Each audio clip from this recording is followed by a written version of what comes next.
Good morning and welcome on the behalf of Step Up Career Institute. आज हम लोग start करने जा रहे हैं क्लास 12th का सेकंड चैप्टर सॉल्यूशन। और अगर आपको आवाज़ क्लियर नहीं आ रही हो तो आप ईयरफोन यूज़ कर सकते हैं। माइट भी आवाज़ थोड़ी लो हो तो उसके लिए आप ईयरफोन यूज़ कर सकते हैं। तो आगे देखते हैं, हम लोग सॉल्यूशन की बात करते हैं। तो this is class 12 second chapter solution. और जेई और नीट के हिसाब से हम इसका वेटेज देखें तो जेई में आपको 2 और 3 क्वेश्चन हर साल ऑलमोस्ट, और नीट में 4 से 5 क्वेश्चन हर साल रहते हैं। काफ़ी आसान चैप्टर है, कंसेप्चुअल है बेसिकली, कुछ चीज़ें 11 से रिलेटेड है। तो हमें पहले इसको अच्छे से समझना है, कंसेप्चुअली समझना है कि सॉल्यूशन होता क्या है। उसके बाद फिर हम इसके एप्लीकेशंस की बात करेंगे। तो इसमें क्लास 11th की जैसे बात करें तो क्लास 11th में मूल कंसेप्ट इससे रिलेटेड है। मूल कंसेप्ट में जैसे वहाँ पे आपने मोलारिटी कंसंट्रेशन टर्म्स डिफरेंट पढ़े हैं, तो वो यहाँ पे यूज़ होगा। और फिर उसके कुछ जो सर्टेन एप्लीकेशंस हैं वो हम लोग सॉल्यूशन में देखेंगे। तो हम लोग स्टार्ट करते हैं सॉल्यूशन से। तो सबसे पहले हम बात करें इंट्रोडक्शन से। तो इंट्रोडक्शन में सॉल्यूशन बेसिकली हम सॉल्यूशन से समझते क्या है। तो सॉल्यूशन मिक्सचर है या मिक्सचर से डिफरेंट है, मतलब सॉल्यूशन मिक्सचर और सॉल्यूशन में क्या रिलेशन है। तो पहले हम उसकी बात करेंगे, क्या दोनों सेम है या फिर दोनों डिफरेंट है। उसके बाद हम बात करेंगे टाइप्स ऑफ सॉल्यूशन की। टाइप्स ऑफ सॉल्यूशंस में हम डिफरेंट टाइप ऑफ सॉल्यूशन, जैसे आप saturated solution, unsaturated solution, dilute, concentrated solution, dilute solution, gases solution, solid solution, liquid solution, इन सब बारे में हम लोग बात करेंगे। उसके बाद हम लोग का ये एक ब्रीफ इंट्रोडक्शन होगा सॉल्यूशन के बारे में कि सॉल्यूशन में हम क्या क्या देखने वाले हैं। उसके बाद अगर हम बात करें इसके एप्लीकेशंस की, तो एप्लीकेशंस में हम concentration term, different concentration terms देखेंगे। उसके बाद हम लोग आइडियल सॉल्यूशन, रियल सॉल्यूशन में क्या फ़र्क होता है, जैसे आपने क्लास 11th में ideal gas and real gas देखा था, काइंड ऑफ वैसा ही कुछ है यहाँ पे हमारे पास ideal solution and real solution. उसके बाद वेपर प्रेशर की बात करेंगे। वेपर प्रेशर के बाद सबसे इंपॉर्टेंट यहाँ पे हमारा आता है यहाँ पे qualitative properties and their effect. जो सॉल्यूशन जो हमें बेसिकली सीखना, इस चैप्टर में हमें जो फोकस करना है qualitative properties and their effect पर, कि सॉल्यूशन फॉर्म होने के बाद जो सॉल्यूशन के जो इंडिविजुअल कंपोनेंट्स हैं उनकी प्रॉपर्टीज पर क्या इफेक्ट पड़ता है, ये हमें बताता है क्वालिटेटिव प्रॉपर्टीज। तो आगे मूव करते हैं हम लोग। लास्ट हम देखते हैं यहाँ पर, हम सबसे पहले बात करते हैं सॉल्यूशन। हम लोग स्टार्ट करते हैं सबसे पहले, बेसिकली हम लोग मैटर से बात करते हैं। बेसिकली ये पूरा जो हमारा नेचर है मैटर से बना हुआ है एज वी नो। और मैटर को अगर डिफाइन करें तो मैटर हमारे पास क्या होता है, any substance, anything which have mass and occupy space is known as matter। और ये डेफिनेशन आप लोग सब लोग अच्छे से जानते हो कि कोई भी चीज़ जो है जिसमें आप मास हो और जो स्पेस ऑक्यूपाई करता हो उसको हम लोग मैटर कहते हैं, मैटर या सब्सटेंस कहेंगे। तो अगर मैं मैटर को क्लासिफाई करूँ on the basis of their composition. अब कंपोजिशन का मतलब क्या है, देखो जैसे मान लो कि मैटर हम कंपोजिशन मतलब किन किन चीज़ों से मिलकर बना हुआ है, तो उस मैटर का क्या कंपोजिशन है। जैसे एज वी नो मैटर के बेसिक कंस्ट्रेंट क्या होते हैं, हर एक मैटर हमारे पास स्मॉलेस्ट इंडिविजुअल पार्टिकल एटम्स से मिलकर बना हुआ है। तो उसके बाद अगर बात करें तो हम के कंपोजिशन के हिसाब से अगर बात करें तो कंपोजिशन के हिसाब से हम मैटर को 2 पार्ट में डिवाइड कर सकते हैं, pure substance and mixture. Pure substance कहने का मतलब क्या हुआ कि जिसमें आपको एक ही टाइप के पार्टिकल्स या एक ही टाइप के एटम्स आपको वहाँ पर दिखेंगे। जैसे हम बात करें यहाँ पर बात करते हैं प्योर सब्सटेंस की। प्योर सब्सटेंस में हमारे पास क्या है, इसके देखते हैं हम एलिमेंट्स और कंपाउंड को हम लोग प्योर सब्सटेंस के कैटेगरी में रखते हैं। एलिमेंट्स क्या होता है, जिसमें सिर्फ और सिर्फ एक ही टाइप के पार्टिकल्स प्रेजेंट हो, और वो पार्टिकल्स एटम्स भी हो सकते हैं और मॉलिक्यूल्स भी हो सकते हैं, single type of atoms and single type of molecules. But उसके बाद अगर हम बात करें कंपाउंड में क्या होता है, कंपाउंड बेसिकली कॉम्बिनेशन होता है, combination of 2 or more different type of atoms in a fixed proportion। तो कंपाउंड और मिक्सचर में अगर बात करें, यहाँ पर कंपाउंड और मिक्सचर को अगर रिलेट करें, what is the difference between compound and mixture, तो कंपाउंड में हम क्या बात करते हैं, कंपाउंड में हम लोग यहाँ पर एटम्स को कंबाइन करते हैं, एटम्स को कंबाइन करते हैं और वो भी फिक्स रेशियो में, क्लियर है।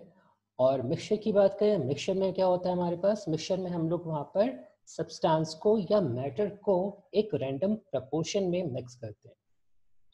और कंपाउंड में अगर बात करें तो कंपाउंड में हमारे पास केमिकल रिएक्शंस भी प्रेजेंट होती हैं, बट मिक्सचर की बात करें, मिक्सचर में हमारे पास कोई केमिकल रिएक्शन प्रेजेंट नहीं होता। कंपाउंड जब फॉर्म होता है तो कंपाउंड जिस भी एटम्स या मॉलिक्यूल से मिलकर बना है तो वहाँ पर वो अपनी आइडेंटिटी लॉस्ट करता है। मतलब इनिशियली जैसे अगर बात करें, एक सिंपल सा एग्जांपल हमारे पास काफ़ी कॉमन एग्जांपल है, जैसे हम बात करें वाटर का फॉर्मेशन। तो एज वी नो वाटर हमारे पास हाइड्रोजन और ऑक्सीजन के कॉम्बिनेशन से मिलकर बनता है। तो hydrogen plus oxygen gives us H2O। तो हाइड्रोजन इनिशियली हमारे पास गैसेस स्टेट में है, ऑक्सीजन भी इनिशियली हमारे पास गैसेस स्टेट में है, बट रिएक्ट होने के बाद in the presence of electricity जब दोनों कंबाइंड होता है, केमिकल रिएक्शन फॉर्म होता है और ये दोनों एटम कंबाइंड होकर क्या फॉर्म कर लेते हैं, H2O। और H2O का स्टेट क्या है हमारे पास, लिक्विड स्टेट, ठीक है। तो यहाँ पर दोनों ने अपनी physical and chemical property change की, H2 और O2 कंबाइंड होकर क्या फॉर्म कर रहा है, H2O। अब हाइड्रोजन, ना तो वो हाइड्रोजन गैस है ना ही वो ऑक्सीजन गैस, ना गैसेस फॉर्म में है, और वाटर हमारे पास क्या है, लिक्विड फॉर्म में है। तो उसने अपनी आइडेंटिटी को लॉस्ट किया। ये हमारे पास कंपाउंड में क्या होता है, फिक्स प्रोपोर्शन होना चाहिए, जो भी एटम्स या मॉलिक्यूल्स कंबाइंड हो रहे हैं फिक्स प्रोपोर्शन होना चाहिए, वहाँ पे केमिकल रिएक्शन होता है और जो भी उसके कंपोनेंट्स या एटम्स जिसको कंबाइन करके कंपाउंड फॉर्म कर रहा है वो अपनी आइडेंटिटी को लॉस करता है। मिक्सचर की बात करें तो मिक्सचर में हम यहाँ पर किसी भी प्रोपोर्शन में इसको मिक्स कर सकते हैं, जो भी मिक्स किसे करना है, हमें यहाँ पर हम यहाँ पर सब्सटेंस को मिक्स करते हैं। कंपाउंड में क्या करते थे हम लोग, एटम्स और मॉलिक्यूल्स को मिक्स करते हैं। मिक्सचर में किसको मिक्स कर रहे हैं हम लोग, सब्सटेंस को। अब ये सब्सटेंस हमारे प्योर सब्सटेंस भी हो सकते हैं, इम्प्योर सब्सटेंस भी हो सकते हैं। मतलब बेसिकली हम बात करें यहाँ पर कंपाउंड एलिमेंट्स हो सकते हैं, ठीक है। कंपाउंड्स और एलिमेंट्स को मिक्स करके हम लोग एक रैंडम प्रोपोर्शन में जब कंपाउंड और एलिमेंट को मिक्स करते हैं तो हमें क्या मिलता है, हमें यहाँ पर क्या मिल रहा है, मिक्सचर। अब मिक्सचर को अगर डिस्टिंग्विश करें, मिक्सचर की हम बात करें तो मिक्सचर हमारे पास दो टाइप के मिक्सचर होते हैं हमारे पास, homogeneous mixture and heterogeneous mixture. अब होमोजेनियस मिक्सचर और हेट्रोजेनियस मिक्सचर, इसे देखते हैं कि होमोजेनियस और हेट्रोजेनियस मिक्सचर होता क्या है। होमोजेनियस मिक्सचर की बात करें तो यहाँ पर इस होमोजेनियस मिक्सचर में हमारे पास क्या होता है कि जो भी हमारे कंपोनेंट्स हैं मिक्सचर के, जिन कंपोनेंट्स से मिक्सचर, अब यहाँ पे कंपोनेंट्स हमारे दो या दो से ज़्यादा भी हो सकते हैं, जिनसे मिलकर मतलब एक से ज़्यादा कंपोनेंट जब मिक्स होंगे रैंडम प्रोपोर्शन में मिक्सचर फॉर्म करेंगे, और अगर वो कंपोनेंट यूनिफॉर्मली डिस्ट्रीब्यूटेड है थ्रू आउट द मिक्सचर तो हम उसको क्या बोल रहे हैं, होमोजेनियस मिक्सचर। और अगर those components are not uniformly mixed और non uniform distributed whole throughout the mixture तो हम उसको क्या बोलेंगे, हेट्रोजेनियस मिक्सचर। आगे हम लोग एग्जांपल्स देखेंगे तो ये चीज़ और अच्छे से आपको क्लियर होगी। तो आगे हम बात करते हैं, अब जैसे सॉल्यूशन की बात करें तो सॉल्यूशन, बेसिकली सॉल्यूशन क्या होता है, होमोजेनियस मिक्सचर होता है। यहाँ पे देख रहे हैं हम लोग सॉल्यूशन क्या है, बेसिकली एक मिक्सचर है और किस टाइप का मिक्सचर है, होमोजेनियस मिक्सचर। और हेट्रोजेनियस मिक्सचर में एक एग्जांपल यहाँ पे हमने रखा है सस्पेंशन को। सस्पेंशन के अलावा आपने क्लास 9 पे यहाँ पर आपने कोलाइडल सॉल्यूशन पढ़ा होगा, इमल्शन पढ़ा होगा, ये सारे एग्जांपल सस्पेंशन, ये सारे एग्जांपल्स किसके हैं हमारे पास, हेट्रोजेनियस मिक्सचर के। और होमोजेनियस मिक्सचर जो हमारे पास है उसको क्या बोलते हैं हम लोग, सॉल्यूशन। तो हम लोग आगे मूव करते हैं, देखते हैं सॉल्यूशन में क्या क्या है। तो सॉल्यूशन बेसिकली क्या है, combination of substance that keep their individual properties. मतलब हम दो सब्सटेंस, यहाँ पे देखो बात कर रहे थे सब्सटेंस की, मतलब मैटर, यहाँ एटम्स और मॉलिक्यूल्स के बारे में बात की थी, वहाँ पे क्या फॉर्म हो रहा था, कंपाउंड। बट यहाँ पे किसको मिक्स कर रहे हैं हम लोग, यहाँ पे हम मिक्स कर रहे हैं सब्सटेंस को। यहाँ पे किसकी बात हो रही है, सब्सटेंस की। सब्सटेंस जब मिक्स होता है किसी भी प्रोपोर्शन में और उसकी इंडिविजुअल प्रॉपर्टी चेंज नहीं होती है, कोई केमिकल रिएक्शन परफॉर्म नहीं होता है, तो वो क्या फॉर्म करता है, मिक्सचर। और अगर वो mixture through out the solution अगर यूनिफॉर्म है तो उसको हम लोग सॉल्यूशन बोलते हैं। अब देखो यहाँ पर एक एग्जांपल है, हम लोग टी का एग्जांपल ले सकते हैं। जैसे मान लो टी में हम क्या क्या मिक्स करते हैं, आपके पास वाटर होता है, टी बैग एंड शुगर। अगर हम लोग इसको through out the mixture uniformly अगर मिक्स कर दें, मतलब आपको यहाँ पे हर एक चीज़ इवनली डिस्ट्रीब्यूटेड, यूनिफॉर्मली डिस्ट्रीब्यूटेड मिलती है यहाँ पर, तो हम इसको क्या बोलेंगे, होमोजेनियस मिक्सचर। बट अगर सपोज दैट आपको यहाँ पर कुछ चीज़ें यहाँ पे विजिबल लम्स दिख रही हैं, कुछ कुछ चीज़ें यहाँ दिख रही हैं, जो ये आपको कुछ छोटे पार्टिकल्स दिख रहे हैं, कुछ बड़े पार्टिकल्स दिख रहे हैं, तो अगर ऐसा कुछ यहाँ पे दिख रहा है जो यूनिफॉर्म डिस्ट्रीब्यूशन आपको नहीं दिख रहा है, तो हम इसको क्या बोल रहे हैं, हेटेरोजेनियस मिक्सचर। तो आप कुछ एग्जांपल्स जैसे मान लो कि हम बात करें, और कुछ एग्जांपल्स जैसे देखते हैं, जैसे हम शुगर सॉल्यूशन के बारे में बात करते हैं। तो शुगर सॉल्यूशन देखे थे हम, तो यहाँ पे शुगर सॉल्यूशन के बारे में अगर हम बात करें, तो शुगर सॉल्यूशन में हमारे पास यहाँ पे देखो, अगर हम यहाँ पर देख रहे हैं तो हम शुगर सॉल्यूशन बेसिकली क्या होता है, वाटर और शुगर का सॉल्यूशन होता है, जिसमें हम एक को सॉल्यूट कहते हैं और एक को सॉल्वेंट कहते हैं। सॉल्यूशन बेसिकली है क्या हमारे पास, सॉल्यूट प्लस सॉल्वेंट का कॉम्बिनेशन। एक को हमारे पास सॉल्यूट होगा, एक हमारे पास सॉल्वेंट होगा। तो इस केस में हमारे पास एज वी नो कि यहाँ पर हमारे पास सॉल्यूट क्या है, शुगर है, और यहाँ पर हमारे पास सॉल्वेंट क्या है, वाटर। तो इस पोजीशन में हम बात करें तो यहाँ पर हमारे पास फिलहाल इस डायग्राम की बात कर रहे हैं, तो यहाँ पे हमारे पास शुगर ये यहाँ पर पड़ा हुआ है। तो अगर हम बात करें तो इस केस में यहाँ पर शुगर यूनिफॉर्मली डिस्ट्रीब्यूटेड फिलहाल अभी नहीं है, बट उसके बाद जब हम इसको मिक्स कर देते हैं, मिक्स करने के बाद क्या होता है, शुगर यहाँ से यहाँ तक यूनिफॉर्मली डिस्ट्रीब्यूटेड हो जाता है। तो यहाँ पर मुझे शुगर के पार्टिकल्स हर जगह जो यहाँ पर मिक्स हो चुके हैं, हर जगह यूनिफॉर्मली डिस्ट्रीब्यूटेड दिखते हैं। बेसिकली हम लोग देख नहीं सकते विजिबल नेकेड आई से, but we can feel it. जब आप ड्रिंक करोगे तो अगर इसका आप शुगर सॉल्यूशन को पीते हो, जैसे शरबत पीते हैं हम लोग, तो हम लोग क्या देखते हैं, ऐसा कभी फील नहीं होता कि आप ऊपर अगर पी और मतलब ग्लास से पी, मतलब आप ड्रिंक कर रहे हो तो आपको कम मीठा लग रहा है और जब नीचे जा रहे हो तो ज़्यादा मीठा लग रहा है, ऐसा कभी नहीं होता। मतलब यूनिफॉर्म डिस्ट्रीब्यूशन है, मतलब शुगर, इसका मतलब क्या हो रहा है कि शुगर जो है यूनिफॉर्मली डिस्ट्रीब्यूटेड है। अगर हम यहाँ पर बात करें, अब देखते हैं यहाँ पर, देखो यहाँ पर हम बात कर रहे हैं, अब इसमें से कौन सा होमोजीनियस है, कौन सा हेट्रोजीनियस है, ये दोनों अगर एग्जांपल लें तो कौन सा होमोजीनियस है, कौन सा हेट्रोजीनियस है। तो इस केस में हमारे पास यहाँ पर शुगर जो है सिर्फ इतने से पोर्शन में यहाँ पर हमारे पास डिस्ट्रीब्यूटेड है, तो मतलब इसका नॉन यूनिफॉर्म, और सॉल्यूशन हमारा ये यहाँ से यहाँ तक है, इतना सॉल्यूशन है हमारा, तो ये यहाँ से यहाँ सिर्फ इतने पोर्शन में यहाँ पर है, तो मतलब नॉन यूनिफॉर्म डिस्ट्रीब्यूशन हुआ। अब इस केस में अगर यहाँ बात करें तो इस केस में क्या है, हमारे पास sugar throughout the solution पूरी तरह यूनिफॉर्मली डिस्ट्रीब्यूटेड है, ठीक है।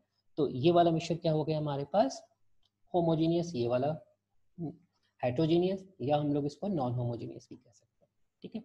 तो नेक्स्ट पॉइंट देखते हैं, इन दोनों में नेक्स्ट डिफरेंस क्या है। नेक्स्ट डिफरेंस देखो यहाँ पर,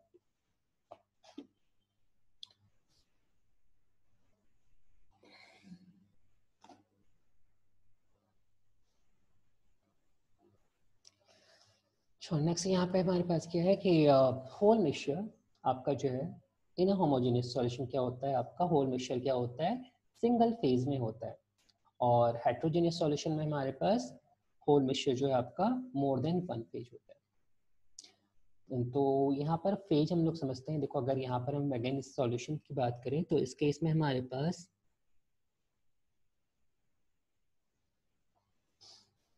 यहाँ जो बात करें तो इस केस में अगर देखो ये वाला पार्ट जो है, शुगर वाला पार्ट जो है हमारे पास ये क्या है, सॉलिड फेज में होता है sugar, as we know that. और ये वाला पार्ट जो हमारे पास वाटर जो है, ये वाटर हमारा क्या होता है, लिक्विड फेज में। तो यहाँ पे हमारे पास दो फेज दिख रहे हैं, एक शुगर का सॉलिड फेज और एक वाटर का लिक्विड फेज। मतलब एक से ज्यादा फेज हुए हमारे पास, यहाँ पर एक से ज्यादा फेजेस है तो क्या होगा, हेट्रोजीनियस, नॉन यूनिफॉर्म डिस्ट्रीब्यूशन। और एक से ज्यादा फेज, दो इंपॉर्टेंट चीजें हैं, ये दोनों अगर आप ध्यान रखोगे तो आपको पहचानने में, मतलब आप आराम से इसको डिस्टिंग्विश कर सकते हो, डिफरेंशिएट कर सकते हो कि कौन सा होमोजीनियस है, कौन सा हेट्रोजीनियस है। नॉन यूनिफॉर्म और मोर देन वन फेज, यहाँ पे एक सॉलिड फेज है और यहाँ पे एक लिक्विड फेज है। बट इस केस में आपके pass through out the solution sugar का यूनिफॉर्म डिस्ट्रीब्यूशन है और सिर्फ आपको सॉल्यूशन एक ही फेज में दिख रहा है, इसमें लिक्विड फेज में। तो ये सॉल्यूशन हमारे पास क्या है, होमोजेनियस। नेक्स्ट बात करें, नेक्स्ट हमारे पास है होमोजेनियस सॉल्यूशन में। होमोजेनियस सॉल्यूशन की बात करें तो होमोजेनियस सॉल्यूशन हमारे पास क्या होता है, इसके कंपोनेंट्स जो है हमारे पास नेकेड आई से विजिबल नहीं होते। तो हम यहाँ पर इसको मार्क कर लेते हैं, this one is homogeneous and this one is heterogeneous. ठीक है, तो यहाँ पर होमोजेनियस जो सॉल्यूशन है हमारे पास, होमोजेनियस सॉल्यूशन में हमारे पास यहाँ पर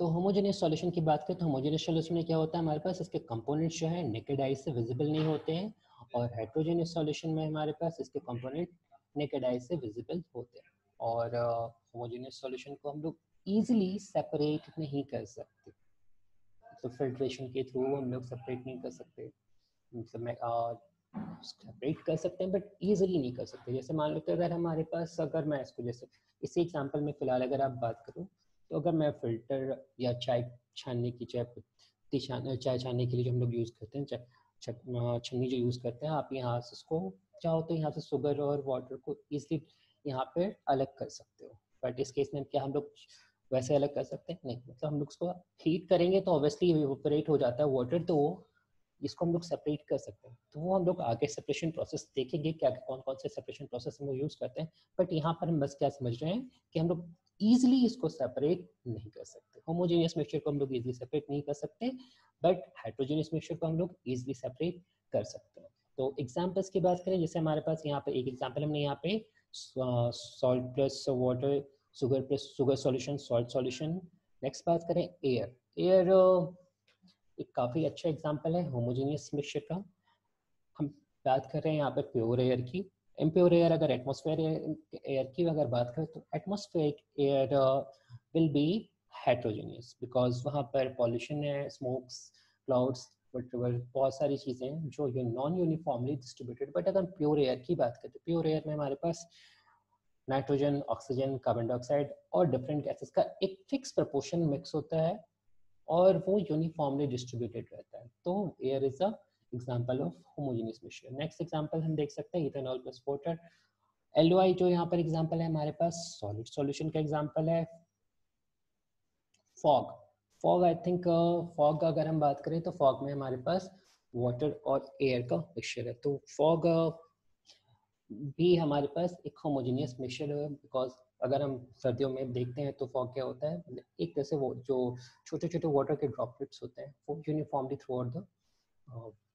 थ्रू आउट मिक्स होते हैं एयर में, तो हम एक तरह से उसको होमोजेनियस मिक्सचर बोल सकते हैं। नेक्स्ट हम बात करें यहाँ पर हेट्रोजेनियस मिक्सचर। तो हेट्रोजेनियस मिक्सचर का हमारे पास एग्जांपल क्या है, sand plus water, oil plus water, milk and blood. ये दोनों एग्जांपल आप लोग सोच के रखना, मिल्क और ब्लड हेट्रोजीनियस क्यों है। तो ये आप लोग कमेंट करना ग्रुप पे कि मिल्क और ब्लड क्यों हेट्रोजीनियस मिक्सचर है। ठीक है, अदरवाइज हम लोग इसे नेक्स्ट क्लास में डिस्कस करेंगे। तो यहाँ पर हम बात करें, फेज की बात कर रहे थे। सेकेंड प्रॉपर्टी हमने क्या देखी थी, फर्स्ट प्रॉपर्टी हमारे पास क्या था कि यूनिफॉर्म होना चाहिए, जो भी कंपोनेंट्स हैं उसके अपनी इंडिविजुअल प्रॉपर्टी को लॉस नहीं करते, और थ्रू आउट द सॉल्यूशन हमारे पास यूनिफॉर्मली डिस्ट्रीब्यूटेड होता है। अब जैसे इंडिविजुअल प्रॉपर्टी को लॉस नहीं करने का मतलब ये समझ लो, उसके बाद हम फेज और स्टेट ऑफ मैटर को देखते हैं।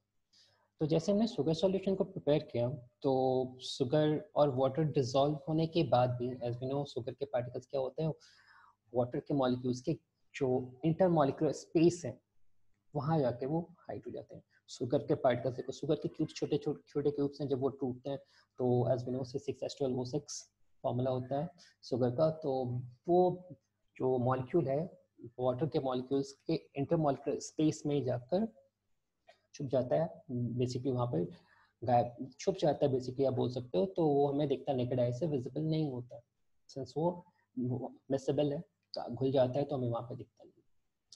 तो बट शुगर वहाँ पे शुगर ही है, इनिशियली भी शुगर था, सॉल्यूशन बनने से पहले भी वो शुगर था, शुगर का फॉर्मूला सेम था, वाटर का फॉर्मूला सेम था।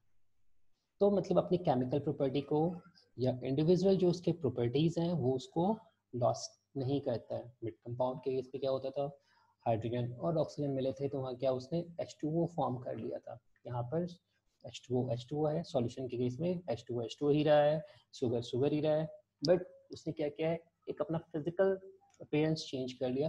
पहले आपको नॉन यूनिफॉर्मली डिस्ट्रीब्यूटेड था, अब आपको वो यूनिफॉर्मली डिस्ट्रीब्यूटेड हो गया। तो मतलब इस केस में क्या होता है, सॉल्यूशन के केस में या मिक्सचर के केस में बात करें तो अपनी जो प्रॉपर्टीज है, इंडिविजुअल प्रॉपर्टीज या केमिकल कंपोजिशंस को वो चेंज नहीं करते। ठीक है, तो uniform distribution, chemical composition change नहीं होगा, कोई केमिकल रिएक्शन नहीं होगा और सिंगल फेज में होना चाहिए। ये तीन चीजें, तो ये चीजें हमें क्या बताती हैं कि मिक्सचर हमारा होमोजेनियस है। अब इस केस में हम बात करें, यहाँ पर हम फेज और स्टेट ऑफ मैटर को डिस्टिंग्विश करने वाले हैं। तो यहाँ पे देखो हमने सिंगल फेज और मल्टी फेज की बात की थी वहाँ पर, तो इस चीज़ को ध्यान से देखना, काफ़ी इंपॉर्टेंट एग्जांपल है। तो यहाँ पर अगर आप बात करो, यहाँ पर हमारे पास एक मिक्सचर दिख रहा है जहाँ पर सबसे ऊपर हमारे पास ये ऑयल है, उसके बाद ये हमारे पास वाटर और सबसे नीचे यहाँ पर हमारे पास सैंड के पार्टिकल्स। आप लोग देख सकते हो यहाँ पे क्या है, मिक्सचर में हमारे पास oil, water and sand particles. तो ये हमारे पास नॉन यूनिफॉर्मली है, वो तो ऑब्वियसली दिख रहा है। यहाँ पे सिर्फ हमारे पास ऑयल, यहाँ पे सिर्फ ऑयल है, यहाँ पर वाटर है और सैंड यहाँ पर है हमारे पास, तो नॉन यूनिफॉर्म मिक्सचर है। तो नॉन यूनिफॉर्म मिक्सचर होता है तो क्या होता है, हेट्रोजीनियस मिक्सचर है, बट ऑब्वियस हेट्रोजीनियस मिक्सचर है। और हम बात करें उसके बाद फेज की, अगर बात करें तो फेज बेसिकली यहाँ पे फेज और हम स्टेट को समझने वाले हैं। तो फेज की अगर बात करें तो मुझे यहाँ पर इस केस में अगर बात करें तो यहाँ पर मुझे एक ऑयल का ये फेज दिख रहा है, ये फेज हमें ऑयल का दिख रहा है। यहाँ से यहाँ तक ये, मतलब ये यहाँ से यहाँ तक हमें क्या दिख रहा है, वाटर का फेज दिख रहा है, और ये हमसे यहाँ तक हमें सैंड का फेज दिख रहा है। बेसिकली अगर बात करें तो ये हमारे पास सॉलिड फेज में है, और ये दोनों है तो हमारे पास लिक्विड फेज में, बट अलग अलग है। ये अलग फेज है, ऑयल का अलग फेज है, और ये हमारे पास वाटर का अलग फेज। बट स्टेट के टर्म में बात करें तो ये दोनों के दोनों क्या है, हमारे पास लिक्विड स्टेट में है। ऑयल एंड वाटर दोनों के दोनों लिक्विड स्टेट में है, और हमारे पास सैंड जो है हमारे पास किसमें है, सॉलिड स्टेट में। तो फेज और मैटर क्या बताते हैं, फेज और स्टेट ऑफ मैटर क्या होता है। तो फेज क्या होता है, ये आपको उसके केमिकल और फिजिकल प्रॉपर्टी पर डिपेंड करता है। The phase of a mixture, so phase of any matter or substance depends upon its chemical and physical properties. Depends upon its chemical and physical properties of that matter. ठीक है, जहाँ पे but where state of matter क्या है, state of matter जो है depend करता है टेम्परेचर और प्रेशर, मतलब गिवन कंडीशन पर। जैसे मान लो कि हम एज वी नो वाटर जो है हमारे पास तीनों स्टेट में प्रेजेंट होता है। ठीक है, वाटर तीनों स्टेट में प्रेजेंट है, सॉलिड, लिक्विड और गैस नॉर्मली। और वो किस चीज़ पर डिपेंड कर रहा है, टेम्परेचर और प्रेशर पे। टेम्परेचर को अगर कम करते हैं तो वो सॉलिड स्टेट में चला जाता है, और टेम्परेचर को बढ़ाते हैं तो वो गैस स्टेट में चला जाता है। तो फिजिकल तो, और लेकिन अगर दोनों यहाँ पर अगर बात करें, दोनों के दोनों है तो लिक्विड स्टेट, बट फेज हम कैसे अलग अलग क्यों बोल रहे हैं, बिकॉज इसकी केमिकल प्रॉपर्टी, वाटर की केमिकल प्रॉपर्टी और ऑयल की केमिकल प्रॉपर्टीज जो है डिफरेंट है। इसका केमिकल कंपोजिशन डिफरेंट है, इसका केमिकल कंपोजिशन डिफरेंट है। ठीक है, यहाँ पर ऑयल आप कुछ भी ले सकते हो, मतलब इथेनॉल को, अल्कोहल ले सकते हो, बेसिकली अल्कोहल भी ले सकते हो, पेट्रोल ले सकते हो, आप कोई भी ऑयल यूज़ कर सकते हो।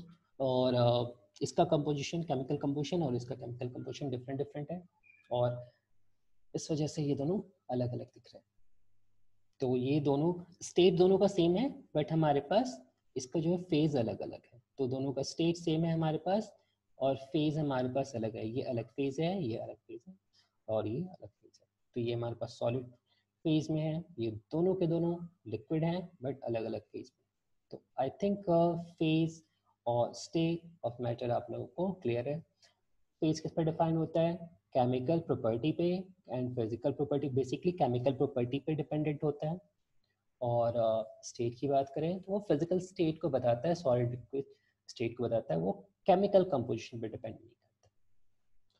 तो यहाँ पर हम डिफरेंस देख लें phase of matter and state of matter के बीच में। तो फेज ऑफ मैटर क्या है, is the phase of matter क्या is the form of matter that has uniform chemical and physical properties. State of matter is a form of matter at a given temperature and pressure. Phase has uniform properties. State may or may not have uniform properties, has only one phase, can have several phases, just like water. Water का हमारे पास solid liquid gas तीनों phases होते हैं, ठीक है. और change in phase does not change the uniformity in matter. और यहाँ पे बात करें change in state may or may not change the uniformity of the matter. तो यूनिफॉर्मिटी की बात करें तो जैसे मान लो कि सॉलिड फेज में जाने के बाद क्या होगा, यहाँ पे देखो, यहाँ पर हम केमिकल कंपोजिशन की फेज में क्या करते हैं, केमिकल कंपोजिशन की बात कर रहे होते हैं. स्टेट में क्या कर रहे हैं हम लोग, फिजिकल प्रॉपर्टीज के या फिजिकल कंपोजिशन की बात कर रहे हैं. तो जैसे अगर हम चेंज ऑफ स्टेट होता है तो क्या हो, सॉलिड से लिक्विड, लिक्विड से गैस, तो उसके जो पार्टिकल्स हैं, तो सॉलिड के केस में क्या होता है, इंटरमॉलिक्यूलर स्पेस बिल्कुल कम हो जाता है, पार्टिकल्स उसके बिल्कुल पास पास हो जाते हैं. लिक्विड में रिलेटिवली सॉलिड से दूर है और गैस में काफ़ी दूर दूर है. तो ये क्या बता रहा है कि उसका जो है चेंज ऑफ स्टेट करने के बाद क्या होता है, यूनिफॉर्मिटी में चेंज आ रहा होता है. बट फेज चेंज के बाद हम बात कर रहे हैं केमिकल कंपोजिशन, वहाँ पे कुछ केमिकल कंपोजिशन जो आपको इनिशियली भी सेम था, बाद में भी आपके पास सेम है. तो आई थिंक ये चीज़ क्लियर है आप लोगों को, फेज और स्टेट. तो अब यहाँ से हम फेज के हिसाब से हम बता सकते हैं. यहाँ पर अब देखो, यहाँ पर हमें मल्टी फेज दिख रहा है, तो मल्टी फेज अगर दिखता है तो क्या हम बोलते हैं उसको, हेट्रोजीनियस. अगर सिंगल फेज दिख रहा होता है, अगर एक ही फेज में होता है तो हम उसको क्या बोलते हैं, homogeneous mixture. Non uniform distribution and multi phase, ठीक है. केमिकल रिएक्शन दोनों में कोई यहाँ पे कोई केमिकल रिएक्शन नहीं हो रहा और दोनों में से दोनों कोई भी अपना प्रॉपर्टी को चेंज नहीं कर रहा, मतलब इंडिविजुअल प्रॉपर्टीज को लॉस नहीं कर रहा. जैसे केमिकल रिएक्शंस में होता था कि वो अपनी प्रॉपर्टी को लॉस करके एक न्यू आइडेंटिटी गेन करते हैं, अपनी आइडेंटिटी को लॉस करके, सॉरी प्रॉपर्टीज नहीं, आइडेंटिटी, ठीक है, अपनी आइडेंटिटी को लूज करके वो एक नई आइडेंटिटी को गेन करते हैं. मतलब जैसे hydrogen plus oxygen gives H2O वाले एग्जांपल में हमने देखा. नेक्स्ट हम बात करते हैं, देखो यहाँ कुछ एग्जांपल्स हैं, यहाँ हमारे पास एक स्लाइड्स में और एग्जांपल्स हैं हमारे पास. इस केस में देखो हमारे पास क्या है, यहाँ पर हमारे पास सॉल्ट प्लस सैंड का मिक्सचर है. तो ये मिक्सचर किस टाइप का मिक्सचर हुआ, सॉल्ट और सैंड का, होमोजीनियस या हेट्रोजीनियस. आई थिंक सब लोगों को क्लियर है कि जो एग्जांपल है आपके पास हेटेरोजेनियस का है. सॉरी, ये जो माउस से लिखना थोड़ा कॉम्प्लिकेटेड है, तो वेल आप समझ सकते हैं. This is example of heterogeneous. क्या ये हेट्रोजेनियस है या होमोजेनियस है, ये वाला. इसमें हमने क्या किया, वाटर मिक्स कर दिया. वाटर मिक्स करने के बाद क्या हुआ, जो भी सॉल्ट के पार्टिकल्स थे, सॉल्ट के पार्टिकल्स क्या हो गए, यहाँ पर ये इसमें डिसॉल्व हो गए. बट स्टिल क्या है, सैंड के पार्टिकल्स तो डिसॉल्व नहीं होते. सैंड क्या है, वहीं का वहीं है, स्प्रेड होगा. जैसे आप उसको ब्लेंड करोगे या स्टर करोगे तो सैंड के पार्टिकल्स कुछ ऊपर आते हैं, बट तब बिकॉज ऑफ मोशन, बट आप थोड़ी देर छोड़ दोगे तो क्या होता है, फिर से नीचे सेटल डाउन हो जाता है.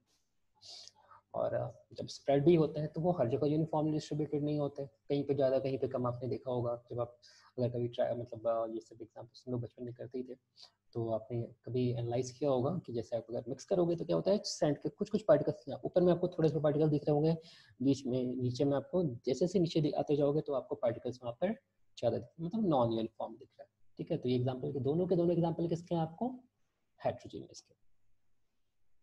यहाँ पे आपके पास कुछ और एग्जाम्पल्स हैं. तो हम बात करें इस केस में, देखो यहाँ पर ये तो हम डिस्कस कर चुके हैं. यहाँ से एग्जांपल देखो, जैसे हमारे पास कुछ और एग्जांपल्स क्या हैं, सेरेलिक इन मिल्क, ऑब्वियसली क्या है, हेट्रोजेनियस. या आइस इन सोडा या आइस इन वाटर की भी बात कर सकते हैं. तो हमने जैसे इसको वाटर में आइस क्यूब्स को डाला, तो at that particular moment only, after some time water क्या होगा, आइस क्या होगा, वो मेल्ट हो जाएगा और वो वाटर मिल जाएगा. तो उस केस में अगर हम बात करें आइस एंड वाटर के केस में, ठीक है, आइस ऑन वाटर के केस में, ice and soda is different thing. Ice, तो उस केस में वो फिर तब मिक्सचर नहीं रहेगा, तब सिर्फ एक ही कंपोनेंट रहेगा, तो वो मिक्सचर नहीं, वो प्योर सब्सटेंस हो जाएगा, ठीक है. बट यहाँ पर अगर बात करें आइस एंड सोडा के केस में बात करें, तो यहाँ पर ये हेट्रोजेनियस है, बिकॉज आइस का डिस्ट्रीब्यूशन क्या है, नॉन यूनिफॉर्म है.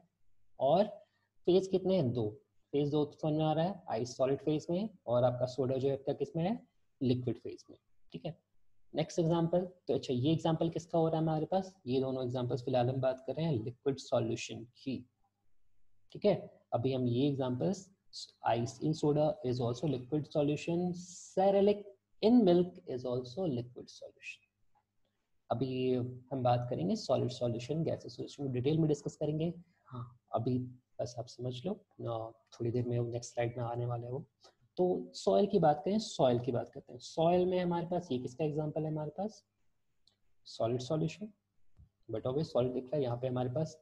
सॉल्वेंट जो है लिक्विड फेज में था तो इसलिए हमने इसको लिक्विड सॉल्यूशन बोला। यहाँ पे भी सॉल्वेंट हमारे पास किस में है, यहाँ पे हमारे पास लिक्विड में है, तो इसको हम लोग लिक्विड सॉल्यूशन बोल रहे हैं। यहाँ पे सॉल्वेंट भी हमारे पास किस में है, सॉल्वेंट एंड सॉलिड दोनों हमारे पास किस में है, सॉलिड में, तो इस वजह से ये हमारे पास क्या है, सॉलिड सॉल्यूशन। बेसिकली देखो लिक्विड सॉल्यूशन, गैसेस सॉल्यूशन और सॉलिड सॉल्यूशन किस चीज पे डिपेंड करता है, सॉल्वेंट के फेज पर डिपेंड करता है।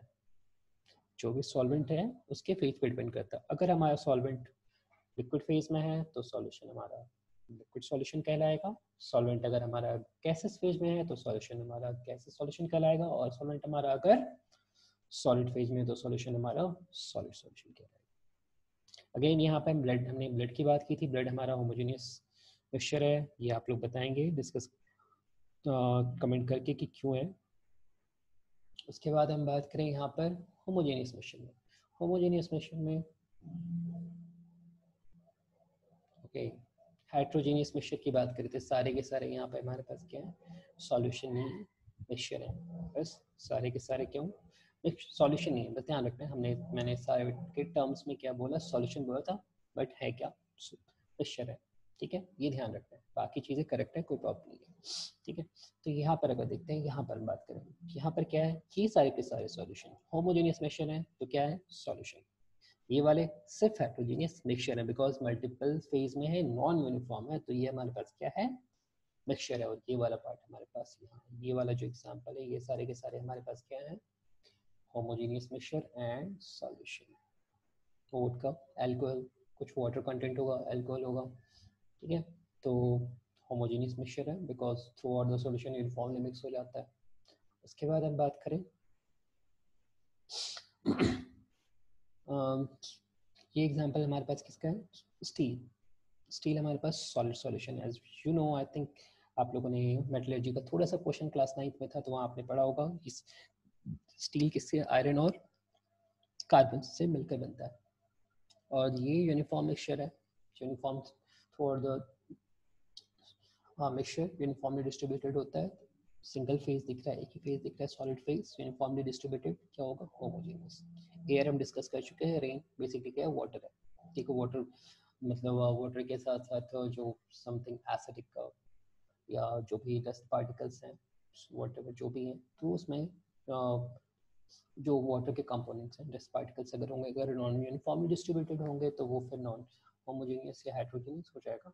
रेन हम प्योर वाटर के फॉर्म में बात कर रहे हैं, तो हमारे पास यूनिफॉर्मली डिस्ट्रीब्यूटेड है, तो होमोजेनियस मिक्सचर।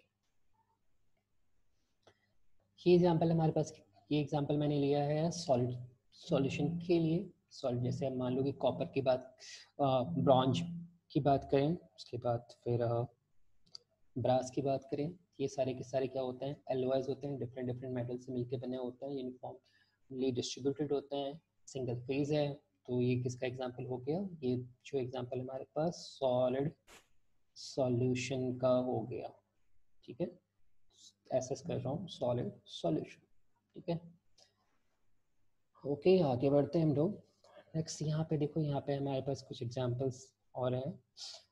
तो फर्स्ट वाला एग्जांपल ये डिस्कस कर चुके हैं, salt plus water homogeneous, sugar plus water homogeneous, copper sulphate plus water through the solution आपको यूनिफॉर्म डिस्ट्रीब्यूशन दिख रहा है, सिंगल फेज है, ठीक है। तो क्या हो गया, homogeneous. This is sand plus water, heterogeneous, non uniform and multiphase, solid and liquid. यहाँ पे क्या है, mud plus water, again heterogeneous. अब आते हैं हम लोग, बात करते हैं डेफिनेशन वगैरह पे, मेन पॉइंट्स सब देखते हैं। देखो आई थिंक अब तक आप लोग को सॉल्यूशन का बेसिक आइडिया लग गया होगा कि सॉल्यूशन होता क्या है, what is the difference between solution and mixture. Solution क्या है बेसिकली, होमोजेनियस मिक्सचर है। अगर होमोजेनियस नहीं है तो वो हम उसको क्या कहेंगे, हेटेरोजेनियस मिक्सचर बोलेंगे, उसको सॉल्यूशन नहीं बोलेंगे। सॉल्यूशन के टाइप्स अभी तक जो हमने डिस्कस किए हैं, आगे आएंगे अभी, मतलब उसके डेफिनेशंस वगैरह हम लोग आगे डिस्कस करेंगे, बट हम टर्म्स जो इंट्रोड्यूस किए हैं जैसे solution, solid solution, liquid solution, तो वो हम लोग थोड़ी देर में देखेंगे आगे। चलो आगे देखते हैं, फिर बात करते हैं हम लोग डेफिनेशन ऑफ सॉल्यूशन की। तो सॉल्यूशन क्या है, यहाँ से आप लोग डेफिनेशन आप लोग नोट करते चलना, जो जो लिखने वाली चीज़ें आप नोट करते चलना कॉपी में।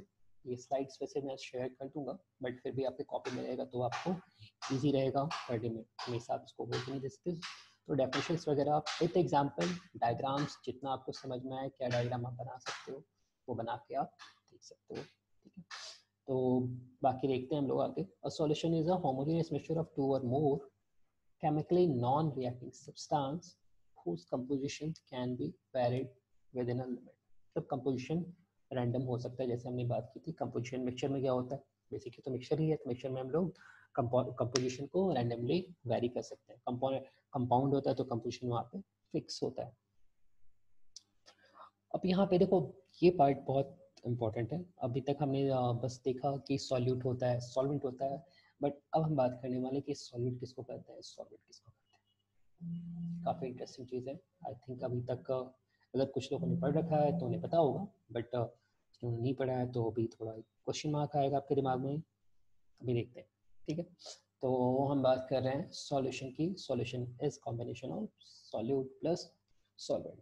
अब सॉल्यूट और सॉल्वेंट हमारे पास, अच्छा सॉल्वेंट हमेशा एक ही होगा या एक से ज़्यादा हो सकते हैं, और सॉल्यूट हमारे पास एक ही होगा या एक से ज़्यादा हो सकते हैं।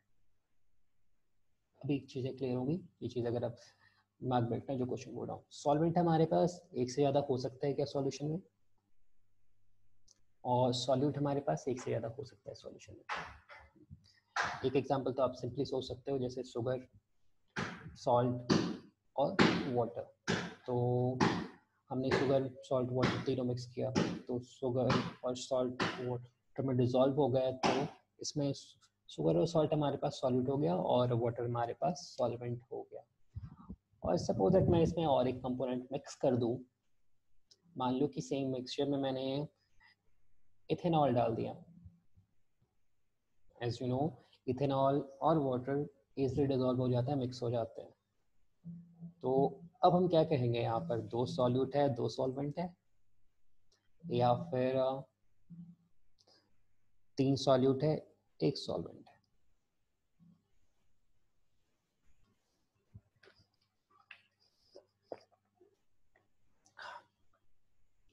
तो चलो अभी डेफिनेशन देखते हैं, डेफिनेशन से आपको क्लियर हो जाएगा, तो आप लोग खुद जवाब दोगे। तो सॉल्यूट क्या होता है, देखो अभी तक हम जो मतलब सोचते आ रहे थे, मतलब हम क्लास 9 या 10 के हिसाब से देखते हैं, तो हम लोग क्या सोचते हैं, या किसी बच्चे को पूछोगे तो आप अगर बोलोगे मतलब शुगर सॉल्यूशन है तो उसमें सॉल्यूट कौन सा, सॉल्वेंट कौन सा है, तो जो डिजोल्व हो जा रहा है उसको आप सॉल्यूट बोल रहे हैं, और जो जिसमें डिजोल्व हो रहा है उसको सॉल्वेंट बोलते हैं। एक ये मतलब सिंपल डेफिनेशन है जो हम लोग बेसिकली जानते हैं, क्लासेस में बताया जाता है, बट अभी के स्टैंडर्ड से, क्लास 12 के स्टैंडर्ड से, JEE के स्टैंडर्ड से बात करें तो this definition is not correct. Definition क्या होता है हमारे पास, यहाँ पर हम लोग सॉल्यूट और सॉल्वेंट को हम लोग किस चीज़ के हिसाब से हम लोग डिफ्रेंशिएट करते हैं, मास के हिसाब से, ठीक है। तो यहाँ पर डिसाइडिंग फैक्टर हमारे पास क्या है, मास, ठीक है। तो जो भी हमारा सॉल्यूशन प्रिपेयर हुआ है उसमें जिसकी क्वांटिटी कम है, जो कंपोनेंट हमने यूज़ किया as a sugar solution, sugar plus water, तो जो कंपोनेंट हमारे पास less in quantity by mass होगा उसको हम लोग क्या बोलेंगे, सॉल्यूट बोलेंगे, क्लियर है। तो अब आई थिंक क्लियर है आपको ऊपर वाला एग्जांपल जो मैंने अभी बोला था, कि अगर हमारे पास एग्जांपल में sugar plus salt plus water का अगर हमारे पास सॉल्यूशन है, तो और इथेनॉल भी लिया था हमने, तो जो जो चीज़ें अब उसमें लेस इन क्वांटिटी है, ठीक है, तो लेस इन क्वांटिटी बाय मास है तो वो हमारे पास सॉल्यूट होने वाला है। और जो सबसे ज़्यादा जिसकी क्वांटिटी होगी, अगर एक से ज़्यादा, दो से ज़्यादा कंपोनेंट हो जाते हैं, तो अगर दो ही कंपोनेंट है तब तो इजी है कि हमारे पास एक कम होगा और एक ज़्यादा होगा। बट दो से ज़्यादा हो जाते हैं तो फिर हम देखेंगे जो सबसे ज़्यादा क्वांटिटी में होगा उसको हम क्या बोलेंगे, सॉल्वेंट बोलेंगे। जो सबसे ज़्यादा क्वांटिटी में प्रेजेंट होगा इन दैट मिक्सचर, वो हमारे पास क्या होगा, more quantity in mass, more in quantity by मास और वेट, उसको हम लोग क्या बोलेंगे, सॉल्वेंट। और जो सबसे ज़्यादा से कम जो भी होंगे, जैसे शुगर, सॉल्ट और इथेनॉल हमने कम कम लिया और वाटर सबसे ज़्यादा ले लिया हमने वहाँ पर, तो हमारे पास शुगर, सॉल्ट और इथेनॉल हमारे पास क्या हो जाएगा, सॉल्यूट होगा, और वाटर हमारे पास सॉल्वेंट हो जाएगा। आई थिंक क्लियर है यहाँ तक। अब अगर आप मान लो कि उसमें अगर एक नेक्स्ट एग्जांपल लो, जैसे मान लो कि मैंने अब एक ग्लास लिया, उसमें क्या किया हमने, शुगर से मैंने उसको फुल कर दिया, ठीक है, पूरा शुगर भर दिया उसमें, और उसमें मैंने थोड़ा सा उसमें वाटर पोर कर दिया। अब 3 टेबल स्पून 4 टेबल स्पून थोड़ा सा वाटर मिक्स कर दिया। तो अब इसमें आप बताओ कि कौन सा सॉल्यूट है, कौन सा सॉल्वेंट है। आई थिंक क्लियर होगा। मास किसका ज़्यादा है यहाँ पर, शुगर का, तो शुगर हमारे पास यहाँ सॉल्वेंट है, और वाटर का मास कम है तो वाटर हमारे पास सॉल्यूट, ठीक है। बाय मास देखेंगे, जिसकी क्वांटिटी कम होगी बाय मास वो हमारे पास सॉल्यूट होगा, और जिसकी क्वांटिटी ज़्यादा होगी बाय मास वो हमारे पास सॉल्वेंट होगा, ठीक है। और अगर इन द केस अगर दोनों का क्वांटिटी सेम सेम हो गया, तो अगला एग्जांपल जैसे समझो कि सपोज दैट लिक्विड सॉल्यूशन की बात कर लेते हैं हम लोग, लिक्विड जिसमें आपके पास जैसे इथेनॉल प्लस वाटर की बात कर लेते हैं। तो हमने अगर हाफ लीटर 500 ml हमने इथेनॉल भी ले लिया, 500 ml हमने वाटर भी ले लिया, ठीक है, दोनों को मिक्स कर दिया। अब ये तो जानते हैं कि दोनों मिक्स हो जाते हैं, इजिली मिक्सेबल है, दोनों मिक्स हो जाएंगे। तो अब इन दोनों में से कौन सा सॉल्यूट है, कौन सा सॉल्वेंट है, दोनों का मास सेम है, तो दोनों का मास अगर सेम है तो हम किसी को भी सॉल्यूट किसी को भी सॉल्वेंट बोल सकते हैं, ठीक है। तो यहाँ पर आप किसी को भी सॉल्यूट, दोनों के दोनों सॉल्यूट भी हैं, दोनों के दोनों सॉल्वेंट, क्योंकि दोनों का मास सेम है।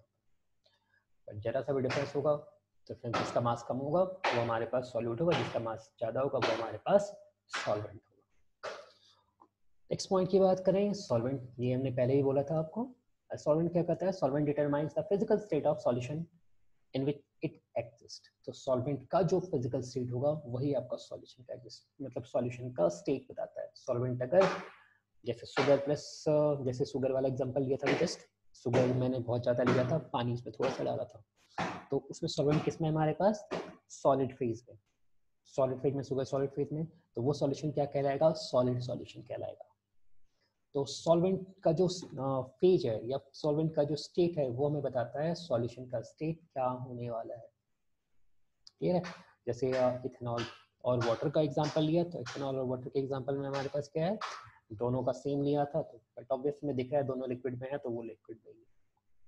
अब अगर जैसे शुगर सॉल्यूशन की बात की थी, तो शुगर सॉल्यूशन हमारे पास लिक्विड सॉल्यूशन होता है, बिकॉज सॉल्वेंट वहाँ पे ज़्यादा क्वांटिटी में होता है, मतलब जो भी सॉल्वेंट का आपका स्टेट होगा वो आपको बताएगा physical state of that solution.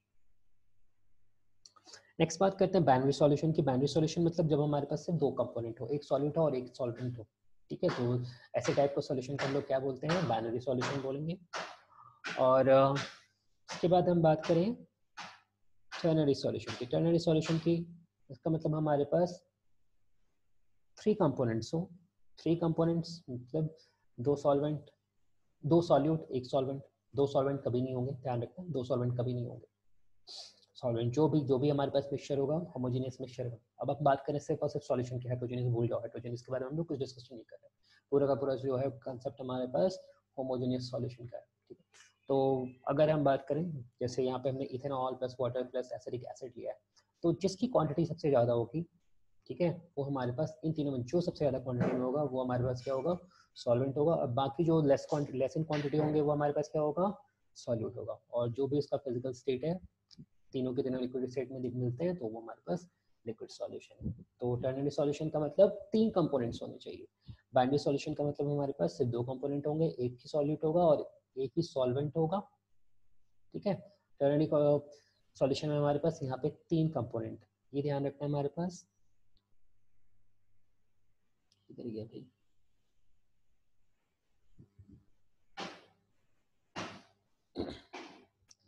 तो यहाँ हम बात करें, यहाँ पे हमारे पास क्या 3 कंपोनेंट्स, ज़्यादा कंपोनेंट भी हो सकते हैं, 3 और 4 भी हो, 3 से ज़्यादा भी हो सकते हैं, ठीक है। बट हमारे सिलेबस में नहीं है। 4 हो जाएंगे तो हम लोग क्वाड्रेटिक सॉल्यूशन बोलेंगे, 5 हो जाएंगे तो वैसे हम लोग मल्टीनरी सॉल्यूशन आगे बोल सकते हैं, ठीक है। बट हमारे सिलेबस में बस बाइनरी और टर्नरी सॉल्यूशन के बारे में बात है, तो आगे देखते हैं फिर। अब हम बात कर रहे हैं टाइप्स ऑफ सॉल्यूशन की। तो टाइप्स ऑफ सॉल्यूशन की हम बात करें तो टाइप ऑफ सॉल्यूशन हम लोग यहाँ पे डिफरेंट बेसिस पे बात कर रहे हैं। सबसे पहले हम बात करते हैं on the basis of strength. तो on the basis of strength की बात कर रहे हैं यहाँ पर, तो ध्यान रखना है यहाँ पर हम लोग, आई थिंक आप लोगों ने टर्म सुना होगा, dilute solution and concentrated solution, हम उसी की बात कर रहे हैं। Dilute solution and concentrated solution on the basis of strength of the solution. Strength of solution हम लोग आगे डिस्कस करेंगे, ये एक कंसंट्रेशन टर्म है, ठीक है, आगे डिस्कस करेंगे। अभी जैसे सिंपली अगर बोले तो जैसे आप समटाइम में बोलते हो कि स्ट्रॉन्ग, काफ़ी स्ट्रॉन्ग है, जैसे कोल्ड ड्रिंक पीते हैं कभी कभी हम लोग बच्चों में बोला करते कि यार काफ़ी स्ट्रॉन्ग है ये, जैसे थम्सअप काफ़ी ज़्यादा ये होता था।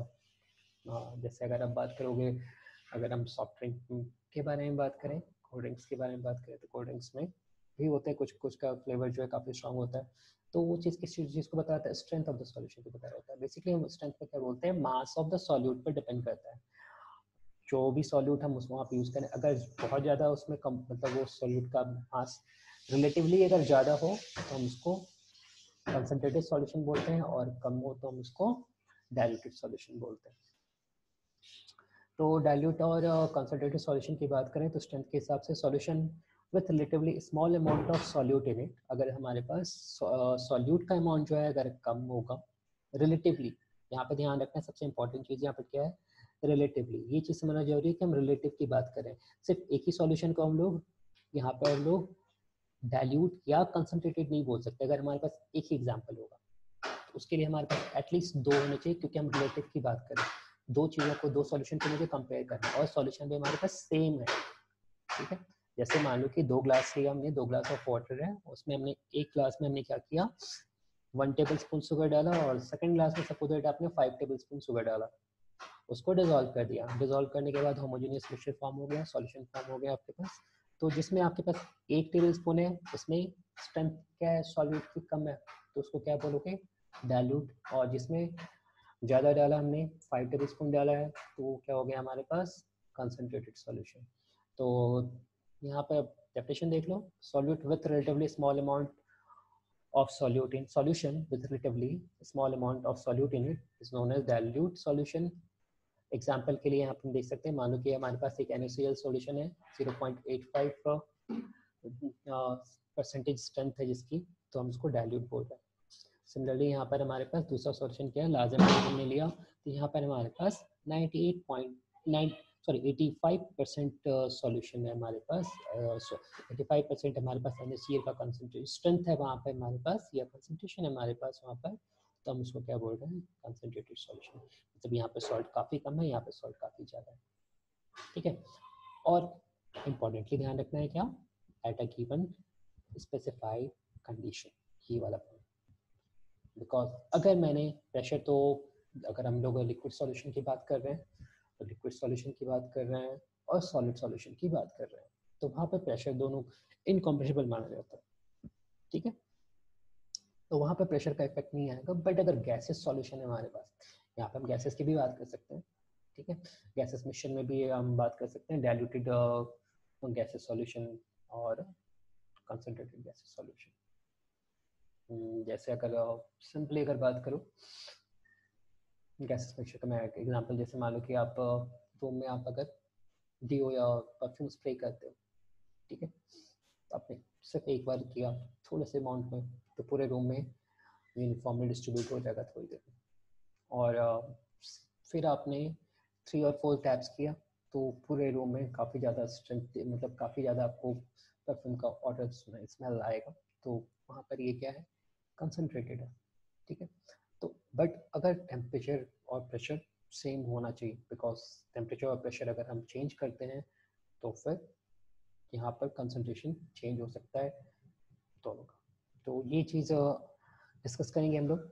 अभी थोड़ी देर रुक जाओ, वहाँ पर जब हम लोग effect of pressure and effect of temperature पढ़ेंगे ऑन सॉल्यूशन, तो हम लोग वहाँ पे काफ़ी डिटेल में डिस्कस करेंगे इसको, ठीक है।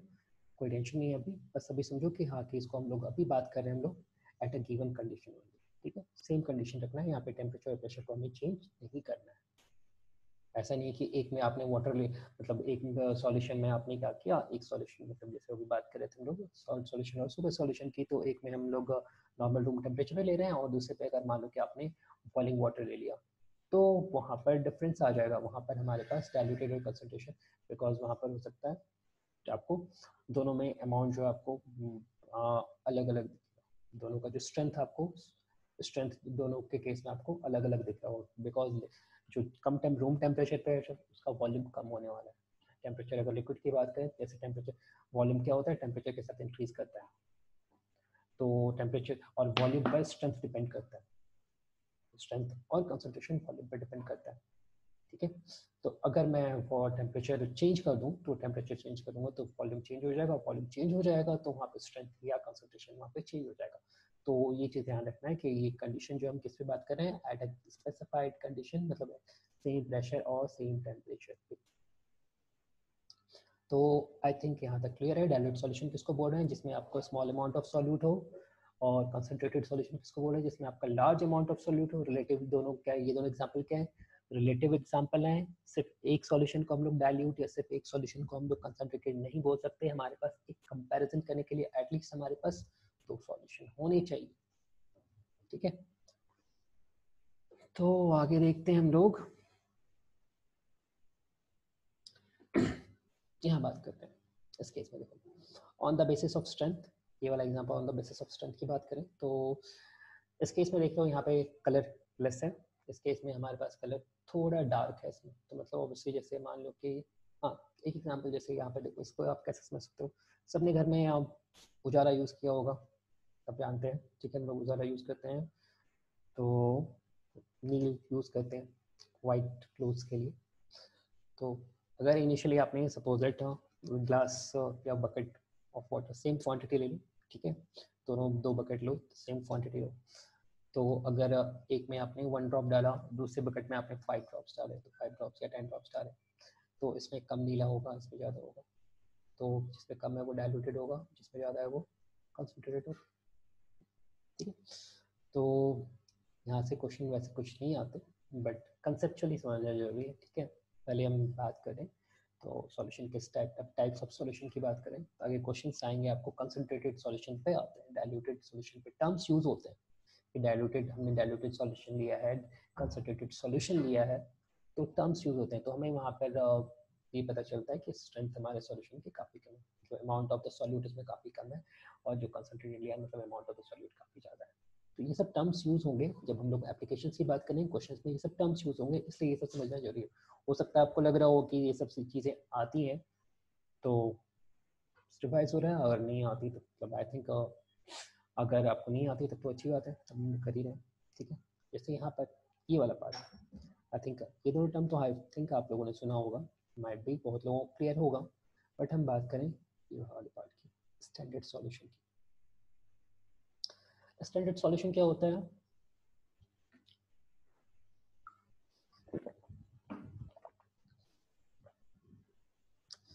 स्टैंडर्ड सॉल्यूशन की बात करें, स्टैंडर्ड सॉल्यूशन बात करते हैं सॉल्यूशन विद नॉन कंसंट्रेशन, ठीक है। कंसंट्रेशन टर्म अभी हमने डिफाइन नहीं किया, बट आप लोगों ने क्लास 11th में पढ़ रखा है, तो मैं अभी वर्बली आपको बता देता हूँ, आगे भी कंसंट्रेशन आएगा। तो कंसंट्रेशन क्या होता है कि amount of solute present in पर लीटर वॉल्यूम ऑफ सॉल्यूशन और पर केजी मास ऑफ सॉल्वेंट, ठीक है। तो अगर हमें किसी सॉल्यूशन का कंसंट्रेशन अगर पता है, अगर हमें किसी सॉल्यूशन का कंसंट्रेशन पता है, तो हम वैसे टाइप ऑफ सॉल्यूशन को हम क्या बोलते हैं, स्टैंडर्ड सॉल्यूशन बोलते हैं। ठीक है, अब जैसे एग्जांपल पे के तौर पे जैसे आप बात करोगे ना, जैसे आप केमिस्ट्री के लैब में देखते हो, ठीक है, लैब में आप मतलब जो भी बीकर्स होते हैं वहाँ पे एसिड वगैरह के, तो वहाँ पर उस पर कुछ ना कुछ वैल्यूज लिखी होती हैं, ध्यान देना आपको। अगर क्या लैब अगर आपने अटेंड की हो तो वहाँ पे कुछ ना कुछ वैल्यूज स्टिकर्स पे लिखी होती है, 0.95 या 2 मोलार कैपिटल एम। तो उसका कंसंट्रेशन हमें पता है, तो वो चीज़ क्या बताता है, उसकी स्ट्रेंथ मुझे पहले से पता है। ठीक है, हम स्ट्रेंथ फाइंड आउट भी कर सकते हैं, फाइंड आउट करना सीखेंगे हम अभी, बट जिसका हमें पहले से पता है, that type of solution is known as standard solution. Okay, तो जिसका कंसंट्रेशन में ऑलरेडी पहले से पता है उसको हम क्या बोलेंगे, स्टैंडर्ड सॉल्यूशन। अभी डेफिनेशन आएगा, डेफिनेशन आप लोग नोट कर लेना, डेफिनेशन स्लाइड्स में है। तो अब यहाँ पे बात करें, नेक्स्ट हम बात कर रहे हैं on the basis of saturation, type of solution on the basis of saturation. I think saturated और unsaturated solution भी आपने पढ़ रखा है। एक नया टर्म यहाँ पे है, important क्या है, जो आपने शायद ना पढ़ा हो, सुपर सैचुरेटेड। इसको डिस्कस करेंगे हम लोग। और अनसैचुरेटेड और सैचुरेटेड आप फैमिलियर हो, अभी हम स्टार्ट करते हैं, देखते हैं।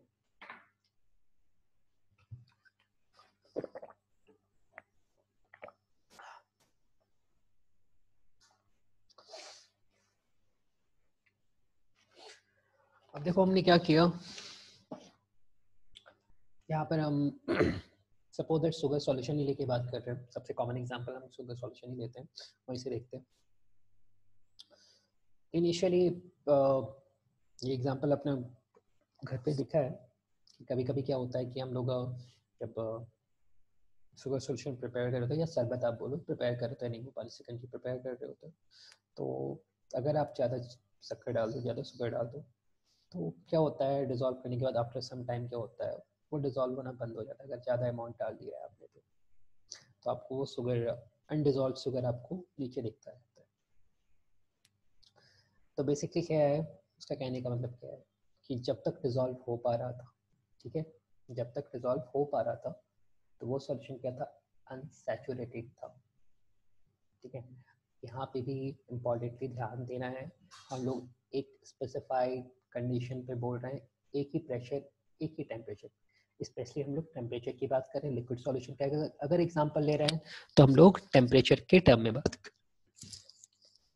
गैसेस सॉल्यूशन, प्रेशर का इफेक्ट सिर्फ और सिर्फ गैसेस सॉल्यूशन पे होता है। ठीक है, लिक्विड सॉल्यूशन और सॉलिड सॉल्यूशन की बात करें तो वहाँ पे प्रेशर का कोई इफेक्ट नहीं होता। तो फिलहाल हम लोग प्रेशर के बारे में ज़्यादा बात नहीं कर रहे, एग्जाम्पल जो भी ले रहे हैं हम लोग लिक्विड सॉल्यूशन ले रहे हैं। ठीक है, तो इस केस में अगर बात करें तो अगर हमारे पास सॉल्यूशन एक स्पेसिफाइड टेम्परेचर लिया, रूम टेम्परेचर की ही बात करें तो रूम टेम्परेचर पर, रूम टेम्परेचर मतलब 25 डिग्री सी, ठीक है, जो नॉर्मली रूम टेम्परेचर जो हम कंसीडर करते हैं, वैसे रूम मतलब टेम्परेचर, ओवरऑल टेम्परेचर इंक्रीज और डिक्रीज होता रहता है, बट हम लोग कैलकुलेशन पर्पज से हम लोग रूम टेम्परेचर को 25 डिग्री सेंटीग्रेड लेके चलते हैं। ये न्यूमेरिकल्स में आप लोगों ने थर्मोडायनामिक्स और उधर यूज़ किया होगा, तो आप लोग को ये पता होगा कि रूम टेम्परेचर हम लोग स्टैंडर्ड टेम्परेचर या रूम टेम्परेचर की बात करें तो हम लोग क्या लेके चलते हैं, 25 डिग्री सी लेके चलते हैं। तो इसमें हम अगर रूम टेम्परेचर पे बात करें, रूम टेम्परेचर पे अगर सॉल्यूट डिसॉल्व हो पा रहा है, मतलब एक स्पेसिफाइड कंडीशन पे जब तक सॉल्यूट डिसॉल्व हो पा रहा है इसमें, तो हम उस वैसे टाइप का सॉल्यूशन को क्या बोलते हैं, हम लोग अनसैचुरेटेड सॉल्यूशन। और यहाँ पर इस कंडीशन में जब सॉल्यूट डिसॉल्व नहीं है, मतलब मैक्सिमम अमाउंट ऑफ सॉल्यूट जो है डिसॉल्व हो चुका है, अब एक्स्ट्रा अमाउंट ऑफ सॉल्यूट को हम डिसॉल्व नहीं कर पा रहे at a particular condition, at a particular pressure and temperature, तो उस टाइप के सॉल्यूशन को क्या बोल रहे हैं हम लोग, सैचुरेटेड सॉल्यूशन। तो सैचुरेटेड एंड अनसैचुरेटेड सॉल्यूशन आपको क्लियर है। अब ये देखो, ये वाला पार्ट थोड़ा डिफरेंट है, सुपर सैचुरेशन। अब पहले से ये हमारे पास क्या है, ये पहले से हमारे पास क्या है, सैचुरेटेड बन चुका है। तो सुपर सैचुरेटेड सॉल्यूशन क्या होगा, मैक्सिमम अमाउंट तो हम पहले से डिसॉल्व कर चुके हैं, अब इसमें हम लोग अलग से क्या डिजॉल्व करने वाले, जो सुपर सैचुरेट कहलाएगा। तो सुपर सैचुरेट के कंसेप्ट में क्या है, यहाँ पर टेम्परेचर यहाँ पे भी हमें फिलहाल सेम रखना है। जो भी कंडीशन बात करें, एक पर्टिकुलर टेम्परेचर पे ही बात करेंगे। तीनों कंडीशन मतलब यहाँ पर अगर बात करें, जो भी आप टेम्परेचर हो, जिस पे पर्टिकुलर, हर केस में हमें तीनों में एक ही टेम्परेचर लेके चलना है। तो डिफरेंट टेम्परेचर लोगे तो फिर सब में अमाउंट में चेंज करना पड़ेगा, कंडीशन चेंज हो जाएगी। तो फिलहाल हम लोग एक ही टेम्परेचर की बात कर रहे हैं। तो इस केस में हम क्या बात कर रहे हैं, सुपर सॉल्यूशन के केस में क्या, जो सॉल्वेंट हम लोग लेते हैं, ठीक है, जो सॉल्वेंट हम लोग लेते हैं, हम लोग उसको प्योर सॉल्वेंट लेते हैं, ठीक है। एज यू नो, जैसे अगर हम अभी हम बात करें सुगर सॉल्यूशन की बात कर रहे थे, तो नॉर्मल टेप वाटर अगर यूज़ करोगे आप, नॉर्मल टेप वाटर यूज़ करोगे, उसमें आपने जो अमाउंट डिजोल्व किया, मैक्सिमम अमाउंट जो भी डिजोल्व किया, ठीक है, और आप एक डिस्टिल्ड वाटर लो सेम टेम्परेचर पे, नॉर्मल टेप वाटर और डिस्टिल्ड वाटर वहाँ पे प्योर वाटर माना जाता है, ठीक है। नॉर्मल टेप वाटर में बहुत सारी इम्प्योरिटीज होती हैं जो नेकेड आई से हमें विजिबल नहीं होती, तो वो भी कुछ ना कुछ स्पेस ऑक्यूपाई कर रहे हैं ना, वो भी कुछ ना कुछ स्पेस ऑक्यूपाई कर रहे हैं इन द सॉल्यूशन। और जब उसमें शुगर पार्टिकल्स हम डालेंगे, तो वो पहले से जो जो जो इम्प्योरिटीज हैं, वो जो है पहले से कुछ स्पेस ऑक्यूपाई कर चुकी हैं, तो अब जो हमें उतना स्पेस नहीं मिलेगा। तो इस वजह से अगर प्योर वाटर यूज़ करें, प्योर सॉल्वेंट यूज़ करें, कोई भी मतलब सॉल्वेंट आप लो, प्योर वाटर या कोई भी प्योर सॉल्वेंट यूज़ करो, तो रिलेटिवली इम्प्योर वन, तो उसमें हम लोग maximum amount of solvent use कर सकते हैं। तो यहाँ पे इस केस में कंडीशन क्या होती है, तो यहाँ पे हम लोग सॉल्वेंट को प्योर सॉल्वेंट यूज़ कर रहे होते हैं। आई थिंक क्लियर है, दोनों में डिफरेंस क्लियर है। इस कंडीशन में क्या है हमारे पास, सॉल्वेंट हम लोग नॉर्मल सॉल्वेंट ले सकते हैं। इस कंडीशन में सुपर सैचुरेटेड सॉल्यूशन के केस में क्या है हमारे पास, जो सॉल्वेंट होगा वो हमारे पास एट अ स्पेसिफाइड कंडीशन क्या होगा, प्योर सॉल्वेंट को यूज कर रहे हैं, ठीक है। और इधर से इधर जा रहे हैं तो क्या हो रहा है, basically increase in concentration of solute, concentration solute का हम लोग अमाउंट बढ़ाते जा रहे हैं, तो कंसंट्रेशन बढ़ता जा रहा है, ठीक है। कंसंट्रेशन टर्म जब आएगा तो वहाँ पे हम लोग न्यूमेरिकल्स करेंगे, तो हम लोग यहाँ ये चीज़ काफ़ी क्लियरली मतलब क्लियर होगा आपको कंसंट्रेशन कैसे बढ़ रहा है। आई थिंक अगर मोलैरिटी आप लोग को अगर याद है तो I think let me check, हाँ, कैपिटल एम से मोलैरिटी को डिनोट करते थे यार, कैपिटल एम से डिनोट करते हो, विच इज इक्वल्स टू क्या होता है, N by V, volume in हम लोग लीटर लेते हैं यहाँ पर, ठीक है। और ये एन क्या है, नंबर ऑफ मोल्स होता है, याद होगा आपको, ये एन क्या होता है, number of moles of solute. तो यहाँ पर number of moles of solute हम, और नंबर ऑफ मोल्स निकालने के डिफरेंट डिफरेंट फॉर्मूलाज हैं, आपको याद होगा, थोड़ी देर बाद हम लोग डिस्कस कर लेंगे। तो जैसे जैसे सॉल्यूट अगर बढ़ा रहे हो तो नंबर ऑफ मोल्स बढ़ता है, ये क्लियर है, नंबर ऑफ मोल्स बढ़ रहा है। तो as you know molarity is directly proportional to number of moles, दिख रहा है आपको, ये दोनों जो है एम और एन एक दूसरे के डायरेक्टली प्रोपोर्शनल है।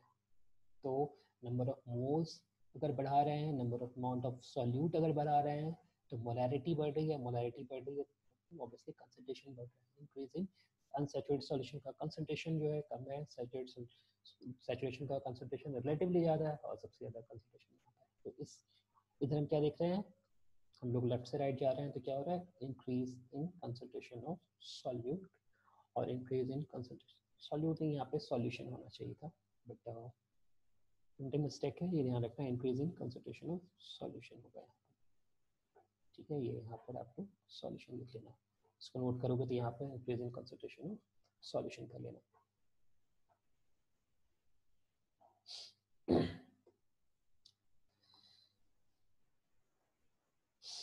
डेफिनेशन है, डेफिनेशन फटाफट हम लोग रीड कर लेते हैं। अनसैचुरेटेड सॉल्यूशन क्या है समझ चुके हैं आप लोग, अनसैचुरेटेड सॉल्यूशन क्या है, solution in which the solute concentration is lower than its equilibrium solubility at a given temperature. The equilibrium and solubility term है, maximum amount of, अब solubility क्या बोलते हैं, maximum amount of solute that can be dissolved at a specified condition is known as solubility of that solution. Maximum amount of solute that can be dissolved in solvent at a particular given specified condition. तो उसको हम क्या बोलते हैं, solubility of the machine. अभी आगे आएगा वो. इक्विलिब्रियम आई थिंक क्लियर है. इक्विलिब्रियम कहने का मतलब क्या हुआ कि आफ्टर पर्टिकुलर टाइम, मतलब एक हम लोग पर्टिकुलर स्टैंड पे बात कर रहे होते हैं. इक्विलिब्रियम फिजिक्स में आप लोगों को क्लियर होगा, टाइम के साथ चेंज नहीं होता. ठीक है, कंडीशन जो भी है हमारे पास टाइम के साथ अगर चेंज नहीं हो रही, जो भी फैक्टर्स हैं, डिफरेंट फैक्टर्स हैं, अगर टाइम के साथ चेंज नहीं हो रहा, यहाँ पे क्या है, सॉल्यूट और सॉल्वेंट का अमाउंट चेंज नहीं हो रहा, तो टाइम के साथ अगर चेंज नहीं हो रहा, at a particular moment change नहीं हो रहा, तो हम उसको क्या बोलते हैं, इक्विलिब्रियम कंडीशन बोलते हैं. तो यहाँ पे भी वही बात कर रहे हैं हम लोग. मतलब जैसे हमने डिजोल्व कर दिया अनसैचुरेटेड सॉल्यूशन की बात करें, 1 चम्मच शुगर हमने वाटर में डिजोल्व कर दिया, तो ऐसा नहीं है कि अगर मैंने उसको डिजोल्व करने के बाद अगर मैं उसको छोड़ दूँ, आधे घंटे बाद अगर मैं चेक करूँ, वो कंसंट्रेशन अपने आप बढ़ या घट गया होगा. ठीक है, तो इक्विलिब्रियम में है, वो चेंज नहीं हो रहा जब तक मैं उसमें कुछ अमाउंट ऑफ सॉल्यूट ऐड ना करूँ, या टेम्परेचर या प्रेशर में इंक्रीज ना करूँ. कंडीशन अगर इंक्रीज या डिक्रीज, मतलब कंडीशन में चेंज ना करूँ, इक्विलिब्रियम को डिस्टर्ब ना करूँ, दैट टाइम. ठीक है, तो जो वहाँ पे क्या है, तो उसको एसोसिएशन को क्या बोलते हैं हम लोग, इक्विलिब्रियम बोल रहे हैं. तो a solution in which solute concentration is lower than it's equilibrium solubility at a given temperature. अब यहाँ पे देखो एग्जांपल क्या है हमारे पास, vinegar is an unsaturated solution of acetic acid in water.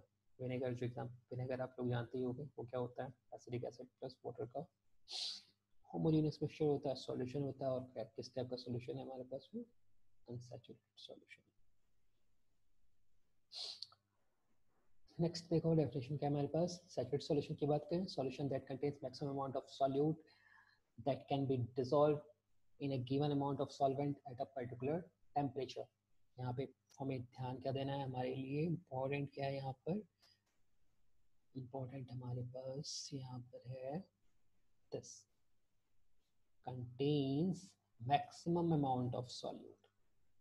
Solution that contains maximum amount of solute that can be dissolved in a given amount of solvent at a particular temperature.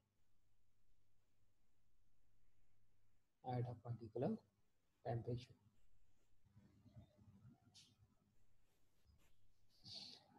तो maximum amount of solute अगर dissolve किया है at a maximum amount of solute that can be dissolved in a given amount of solvent at a particular temperature is known as a saturated solution. अब यहीं से एक term आता है, यहाँ पे मैंने मेंशन नहीं किया है बट अपने क्लास 9 में कर रखा है, crystallisation. Crystallisation basically effect of temperature पर आएगा, तो थोड़ा सा मैं डिस्कस कर देता हूँ. जब इफेक्ट ऑफ टेम्परेचर वहाँ पे डिस्कस करेंगे तो अगेन हम डिस्कस करेंगे.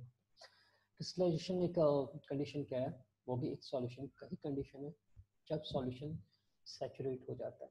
ठीक है, सॉल्यूशन सैचुरेट होने के बाद अब मैं क्या कर रहा हूँ, अगर मैं टेम्परेचर को इंक्रीज कर रहा हूँ, जैसे एक एग्जांपल, पहले आप एग्जांपल से रीड करो तो आपको अच्छे से समझ आएगा. कभी कभी आप जब मिठाई की दुकान पे जाते हो, स्वीट्स की दुकान पे, तो आपने वहाँ पर स्वीट्स के ऊपर शुगर के क्रिस्टल्स देखेंगे, कभी कभी वाइट वाइट से आपको दिखता है. ठीक है, तो सोचा है क्या कैसा आता है वो, ऐसा तो नहीं कि बाद में उस पर चिपका दिया जाता है, वैसा तो होता नहीं है. मतलब शुगर वो डिजॉल्व शुगर होता है, आपने का ध्यान दिया होगा, वो खुला हुआ रहता है. तो जब मतलब हम लोग का चाशनी बोलते हैं, चाशनी जैसे आप स्वीट्स या जैसे ड्राई स्वीट्स होते हैं, तो खाजा आप लोगों ने देखा हो, सब लोग जानते होंगे, बिहार से तो सब लोग जानते हैं खाजा. तो वो जब प्रिपेयर होता है, तो जब हम लोग उसको चाशनी में डुबोते हैं, जब ठंडा होता है तो हमें वहाँ पर शुगर के क्रिस्टल्स दिखते हैं. सो वाइट वाइट हमें दिख रहा होता है. शुगर अंदर गया, स्टार्टिंग में तो नहीं दिख रहा था, जैसे डाला हमने गरम गरम दिख रहा, तो डाला तो उसमें तो नहीं दिख रहा था, पर जब ठंडा हो जाता है दिखता है. क्यों दिखता है, सोचा है? देखो जब हम लोग टेम्परेचर इंक्रीज करते हैं ना, जब टेम्परेचर इंक्रीज करते हैं सॉल्वेंट का, तो सॉल्बिलिटी इंक्रीज कर जाती है। अभी हमने बात की थी सॉल्बिलिटी की, याद है? पर यहाँ पे हमने सॉल्बिलिटी को टर्म किया था, maximum amount of solute that can be dissolved in a solvent at a given condition. ठीक है, तो अगर हम टेम्परेचर चेंज कर लें, पहले हम रूम टेम्परेचर पे अगर बात करो, तो आप चीनी को मान लो कि आप घोल रहे हो, तो एक सैचुरेशन अचीव हो गया, उसके बाद सॉल्यूट शुगर डिजॉल्व होना बंद हो जाता है। बट आपको अगर डिजॉल्व करना है तो आप क्या करोगे, आप उसको गर्म करना स्टार्ट कर दो, तो जो अमाउंट था वो घुल गया, जो अनडिजॉल्व शुगर था वो घुल गया, है ना। तो उसके बाद आपने क्या किया, उसमें आपने स्वीट्स डाल दिया। ठीक है, तो उसके बाद फिर जहाँ मतलब स्वीट्स जो भी शुगर था स्वीट्स में चला गया। उसके बाद जब ठंडा हो जाता है, जब टेम्परेचर कम होने लगता है, तो हमने टेम्परेचर इंक्रीज क्यों किया था, ज़्यादा डिजॉल्व करने के लिए, अमाउंट ऑफ सॉल्यूट ज़्यादा इंक्रीज करने के लिए, है ना। बट अगर टेम्परेचर जब कम होने लगेगा, तो जो हमने एक्सेस अमाउंट ऑफ शुगर या एक्सेस अमाउंट ऑफ सॉल्यूट जो डिजॉल्व किया था, वो क्या होगा, वापस से बाहर आना स्टार्ट हो जाएगा। तो इस वजह से हमें वो शुगर के क्रिस्टल्स दिखते हैं, और that process is known as crystallisation. ठीक है, आगे हम लोग देखेंगे जब इफेक्ट ऑफ टेम्परेचर उसके पॉइंट्स हम लोग तब देखेंगे। ठीक है, बस मुझे याद आया तो मैंने भी आपको डिस्कस कर लिया। तो इफेक्ट ऑफ टेम्परेचर इसलिए हम बात करेंगे, आप सैचुरेटेड सॉल्यूशन की बात करते हैं क्योंकि हम एक एट अ पर्टिकुलर टेम्परेचर पे बात कर रहे होते हैं। अगर टेम्परेचर चेंज करेंगे तो सैचुरेशन पॉइंट चेंज हो जाएगा, टेम्परेचर चेंज करेंगे तो हम लोग एक्स्ट्रा अमाउंट ऑफ सॉल्यूट और डिजॉल्व कर पाएंगे, या टेम्परेचर कम कर देंगे, टेम्परेचर कम कर देंगे तो जो एक्स्ट्रा अमाउंट ऑफ सॉल्यूट हमने डिजॉल्व किया था वो वापस से बाहर आ जाएगा। ठीक है, तो इसलिए हम लोग एट अ पर्टिकुलर टेम्परेचर की बात कर रहे होते हैं, at a particular temperature and a particular pressure की बात करेंगे गैसेस सॉल्यूशन के टर्म में। तो यहाँ पर एग्जांपल क्या है, ये एग्जांपल काफ़ी इंटरेस्टिंग है। आई थिंक सोडा वाला एग्जांपल है, या soda is a saturated solution of carbon dioxide in water. तो सोडा आप लोगों ने अगर देखा है, लेमन सोडा, अगर हम लोग बर्फ का गोला वगैरह आप लोग गर्मियों में पी रहे थे, अभी नहीं पीना है, अभी कोरोना का चल रहा है, तो अभी तो बिल्कुल नहीं, इतने ठंडी चीज़ें अवॉइड करनी हो तो अभी ट्राई मत करना। अदरवाइज जैसे ये सब खत्म हो जाएगा तो आप ट्राई कर सकते हो। या सोडा के बोतल आप देखोगे तो उसमें क्या होता है, आपको बबल्स दिख रहे होते हैं। या कोल्ड ड्रिंक्स देख सकते हो, कोल्ड ड्रिंक में आपको क्या होता है, अच्छा, जब आप उसको थोड़ा सा भी शेक करते हो तो आपको बबल दिखने लगते हैं, या ऊपर में आपको कुछ कुछ बबल दिख रहे होते हैं।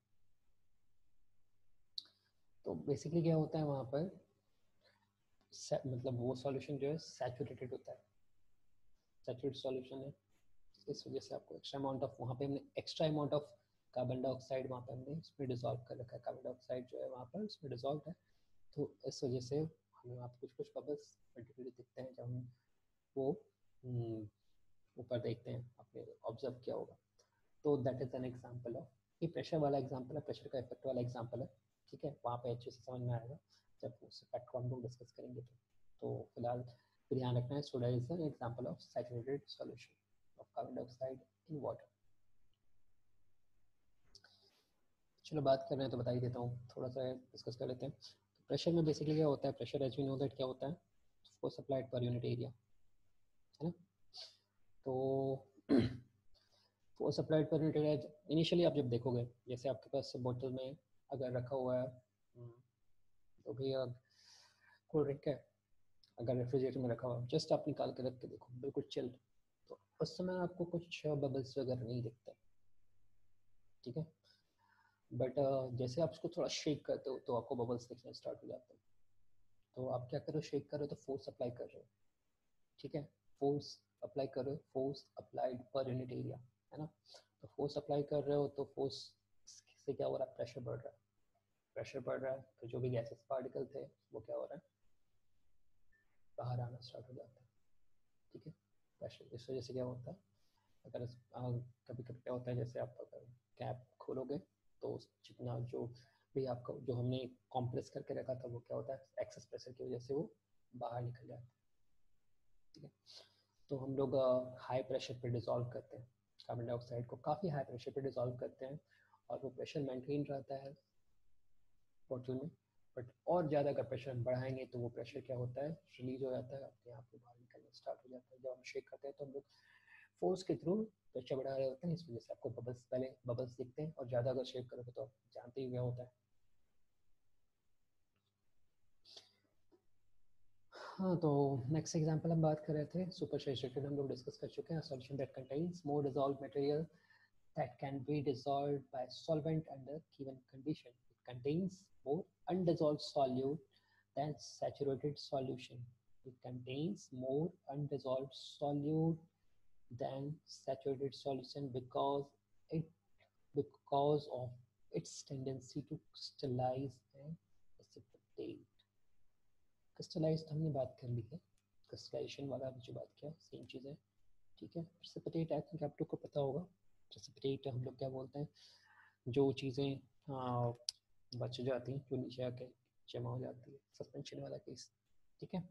तो precipitate फॉर्म होता है, precipitation प्रोसेस उसी को बोलते हैं। तो सुपर सैचुरेटेड सॉल्यूशन में ये चीज़ हमें देखने को मिलती है। ये हम लोग डिस्कस कर चुके थे स्टैंडर्ड सॉल्यूशन। स्टैंडर्ड सॉल्यूशन क्या है मेरे पास, solution of a known concentration. It is prepared by dissolving accurate amount of solute in precisely measured volume of solvent. तो हमने बात की थी मोलैरिटी की, बात की थी हमने, याद होगा आपको, number of moles, accurate amount, आपको नंबर ऑफ मोल्स पता है, मतलब एक्यूरेट अमाउंट पता है, एक्यूरेट अमाउंट ऑफ सॉल्यूट पता है, और volume of solvent, volume of solvent जितना भी वॉल्यूम लो, वॉल्यूम सॉल्वेंट मतलब 1 लीटर लेते हैं, ज़्यादा भी ले सकते हैं, कम भी ले सकते हैं, पता ही है आपको, न्यूमेरिकल करेंगे तो दिखेगा। तो ऐसा नहीं है कि हमेशा हम लोग 1 लीटर, मतलब एक स्टैंडर्ड सॉल्यूशन की बात करें, जो हमारे पास जो डाटा होता है वो हम 1 लीटर के रिस्पेक्टिव में मेजर करते हैं, ठीक है। मोलैरिटी को हम फाइंड आउट करते हैं, हम लोग 1 लीटर के रिस्पेक्ट में मेजर करते हैं, बट ऐसा नहीं है कि हमेशा हमारे पास जो सॉल्यूशन होगा वो 1 लीटर का ही होगा, ठीक है। हम 1 लीटर के रिस्पेक्ट में बात करते हैं कि अगर 1 लीटर में इतना है तो 2 लीटर में कितना होगा, 1 लीटर में इतना है तो हाफ लीटर में कितना होगा, कुछ ऐसा, ठीक है। रिस्पेक्टिव बात कर रहे होते हैं हम लोग, मतलब स्टैंडर्ड हमने किसको मान रखा है यहाँ पर, 1 लीटर को मान रखा है। तो अगर हमारे पास कंसंट्रेशन नोन है तो उस सॉल्यूशन को हम क्या बोलेंगे, स्टैंडर्ड सॉल्यूशन बोलेंगे। These are used as a reference solution to prepare standard curve and determination of concentration of unknown solution. ये यूज होता है इंडस्ट्रीज में, जैसे हम बात करते हैं हमें स्पेसिफाइड, मतलब टाइट्रेशन वगैरह में, टाइट्रेशन आप लोगों ने क्लास 11 में पढ़ा होगा, टाइट्रेशन मोल कंसेप्ट के बाद, या फिर रिडॉक्स मोल कंसेप्ट पढ़ा होगा, या फिर आपने रिडॉक्स वाले पार्ट में पढ़ा होगा। तो वहाँ पर टाइट्रेशन में हम लोग क्या करते हैं, एक स्टैंडर्ड सॉल्यूशन, नॉन सॉल्यूशन लेते थे, याद होगा आपको, नॉन सॉल्यूशन, नॉन कंसंट्रेशन का सॉल्यूशन लेते हैं और टाइट्रेट करते हैं, एसिड और बेस का टाइट्रेशन, या फिर कलर्ड वाला जो। तो वहाँ पे हम लोग, हमें एक नॉन सॉल्यूशन चाहिए होता है, नॉन कंसंट्रेशन का सॉल्यूशन चाहिए होता है जो यूज़ होता है। तो स्टैंडर्ड सॉल्यूशन का यूज़ आपको समझ में आ रहा है, टाइट्रेशन के टाइम टाइट्रेशन वाले फॉर्म में हम लोग उसको यूज़ कर सकते हैं, यूज़ करते हैं, बेसिकली कह सकते हैं, करते हैं, वहाँ यूज़ होता है।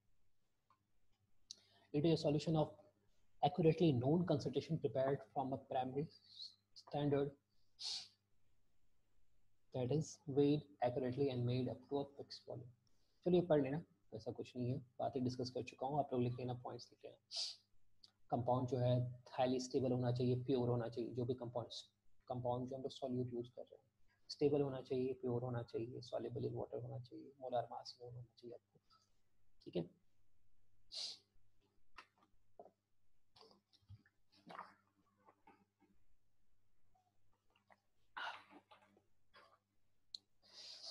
अब ये जो टाइप ऑफ सॉल्यूशन की बात कर रहे हैं, नेक्स्ट जो है टाइप ऑफ सॉल्यूशन, काफी लंबा चल गया, टाइप ऑफ सॉल्यूशन ये हमारे पास क्या है, on the basis of phase of solution, ये मैं डिस्कस कर चुका हूँ, फटाफट देख लेते हैं, उसके बाद आगे बढ़ते हैं। Gases solution, liquid solution and solid solution. Gases solution की बात करें तो गैसेस सॉल्यूशन का मतलब सॉल्वेंट हमारे पास सारे के सारे क्या होंगे, गैस होंगे, ये ध्यान रखना है, ठीक है। यहाँ पे भी सॉल्वेंट गैस है, यहाँ पे भी सॉल्वेंट गैस है, यहाँ पे भी सॉल्वेंट गैस है। सॉल्यूट हमारे पास गैस भी हो सकता है, लिक्विड भी हो सकता है, और सॉलिड भी हो सकता है। एग्जाम्पल क्या है हमारे पास, mixture of 2 gases, oxygen nitrogen gases, mixture of gases solution के केस में, यहाँ पर जब हमारे पास सॉल्यूट गैस है, जब हमारे पास सॉल्यूट लिक्विड है, तो chloroform, as you know chloroform क्या होता है, लिक्विड फॉर्म का होता है, ठीक है, लिक्विड होता है, उसको मैंने नाइट्रोजन गैस में मिक्स कर दिया, और यूज़ होता है क्लोरोफॉर्म कहाँ यूज़ होता है, ड्रग्स है, मेडिसिन की तरह यूज़ होता है, किस काम में यूज़ होता है आपको पता ही है, और केमिकल रिएक्शंस में भी, काफ़ी केमिकल रिएक्शंस में भी यूज़ होता है, ठीक है। क्लोरीन फॉर्म करने में क्लोरोफॉर्म का यूज़ होता है, ओके। हाइड्रोजन गैस के फॉर्मेशन में भी यूज़ होता है, क्लोरीन फॉर्मेशन में भी यूज़ होता है। ओके नेक्स्ट देखते हैं सॉलिड यहाँ पे गैसेस सॉल्यूशन नेक्स्ट है हमारे पास, एक सॉलिड सॉल्यूट है और गैसेस सॉल्यूट है। तो ये क्या है, सॉलिड सॉल्यूट हमारे पास क्या है, यहाँ पर देखो कैम्फर, कैम्फर की बात कर सकते हो, कपूर आप जानते ही हो। उसके बाद नैप्थलीन बॉल, आई थिंक सब लोग जानते हैं, नैप्थलीन बॉल, फिनाइल की गोली, वाइट वाइट जो आप लोग देखते हो, तो क्या होता है खुद पे खुद डिजॉल्व हो जाता है, आप रख के जाते हो, हफ्ते भर आके बाद देखो छोटा होता जाता है, गायब हो जाता है धीरे धीरे। तो क्या होता है तब एयर में डिजॉल्व हो जाता है, मिक्स हो जाता है, होमोजीनियस मैनर में यूनिफॉर्मली डिस्ट्रीब्यूट हो जाता है। क्या है इस टाइप का एग्जांपल है आपके पास गैसेस सॉल्यूशन, क्योंकि वहाँ पे अमाउंट ऑफ गैस जाता है, सॉल्वेंट जो है सॉल्वेंट किस फेज में है, गैसेस फेज में, क्लियर है। उसके बाद हम देखें लिक्विड सॉल्यूशन, लिक्विड सॉल्यूशन की बात करें, लिक्विड सॉल्यूशन में हमारे पास क्या है, सॉल्वेंट हमारे पास यहाँ पे क्या होंगे, सारे के सारे सॉल्वेंट क्या है हमारे पास लिक्विड फेज में है, ठीक है। लिक्विड सॉल्यूशन का मतलब सॉल्वेंट लिक्विड फेज में, गैसेस सॉल्यूशन का मतलब सॉल्वेंट गैसेस फेज में, सॉलिड सॉल्यूशन का मतलब सॉल्वेंट हमारा सॉलिड फेज में, ओके। और सॉलिड तो कुछ भी हो सकता है, गैस भी हो सकता है, लिक्विड भी हो सकता है और सॉलिड भी हो सकता है। तो गैस का वाला एग्जांपल क्या है हमारे पास, oxygen dissolve in water, gas plus liquid, oxygen dissolve in water, liquid plus liquid, बहुत सारे एग्जांपल देख चुके हैं, ethanol plus water, alcohol plus water, chloroform भी डिसॉल्व कर सकते हो, डिसॉल्व इन वाटर लिक्विड है, ठीक है। सॉलिड सॉल्यूशन की बात करें, ग्लूकोज, सॉल्ट, शुगर, ये सब डिसॉल्व इन वाटर, सब वाटर में डिसॉल्व। हाँ एक चीज़ ध्यान रखना, वाटर जो है, वाटर को हम लोग यूनिवर्सल सॉल्वेंट बोलते हैं, ठीक है। वाटर में मतलब कुछ भी ना भी गिवन हो तो आप लोग मान लो, अगर सिर्फ आपको सॉल्यूशन बोला है, ये स्पेसिफाइड नहीं किया है कि वहाँ पे सॉल्वेंट क्या है, तो एज्यूम करो वहाँ पे वाटर है, ठीक है। नेक्स्ट हम बात करें सॉलिड सॉल्यूशन की, सॉलिड सॉल्यूशन में हमारे पास क्या है, गैस प्लस सॉलिड, यहाँ पे क्या होगा, सॉल्वेंट हमारा सॉलिड होगा, तो gas plus solution of hydrogen plus palladium, palladium हमारे पास मेटल है, पीरियोडिक टेबल आपको याद होगा, अपने पीरियोडिक टेबल पढ़ रखा है, केमिकल बॉन्डिंग पढ़ रखी है 11th में पढ़ रखा है, तो पैलेडियम आपको पता होगा, ठीक है। तो solution of hydrogen plus palladium, liquid plus solid, amalgam of mercury, amalgam of mercury plus sodium, ठीक है। This is example of solid solution, and last one is solid plus solid, copper dissolved in water, sorry copper dissolved in gold। Basically आप alloys की बात कर सकते हो, steel की बात की थी हमने, आयरन प्लस कार्बन, ठीक है, brass bronze tin plus copper, ये सब बात की थी हमने, ब्रॉन्ज वगैरह देखिए, ठीक है। एग्जाम्पल किसका एग्जाम्पल है हमारे पास, सॉलिड सॉल्यूशन का, ओके। टाइप्स ऑफ सॉल्यूशन हो गया, नेक्स्ट क्लास में हम लोग कंसंट्रेशन टर्म्स देखते हैं, ठीक है। फिलहाल आज के लिए इतना ही। कंसंट्रेशन टर्म्स में हम लोग एक बार आप ओवरव्यू देख लो, कंसंट्रेशन टर्म्स में हमारे पास क्या क्या देखना है हमें, परसेंटेज कंपोजिशन देखना है, मोल फ्रैक्शन देखना है, स्ट्रेंथ ऑफ सॉल्यूशन देखना है, मोलैरिटी, मोलैरिटी, नॉर्मेलिटी और पार्ट्स पर मिलेंगे। फॉर्मेलिटी भी है, फॉर्मेलिटी मैंने यहाँ पर मेंशन नहीं किया है, बट अब हम लोग डिस्कस कर लेंगे, बट वो न्यूमेरिक सिलेबस में अब है नहीं वो, तो इसलिए बट टर्म डिस्कस कर लेंगे, उसके क्वेश्चन आते नहीं हैं, हम लोग एक फॉर्मल डिस्कशन कर लेंगे। तो ये सब चीज़ें हम लोग अगली क्लास में डिस्कस करते हैं, ठीक है। Okay, thank you.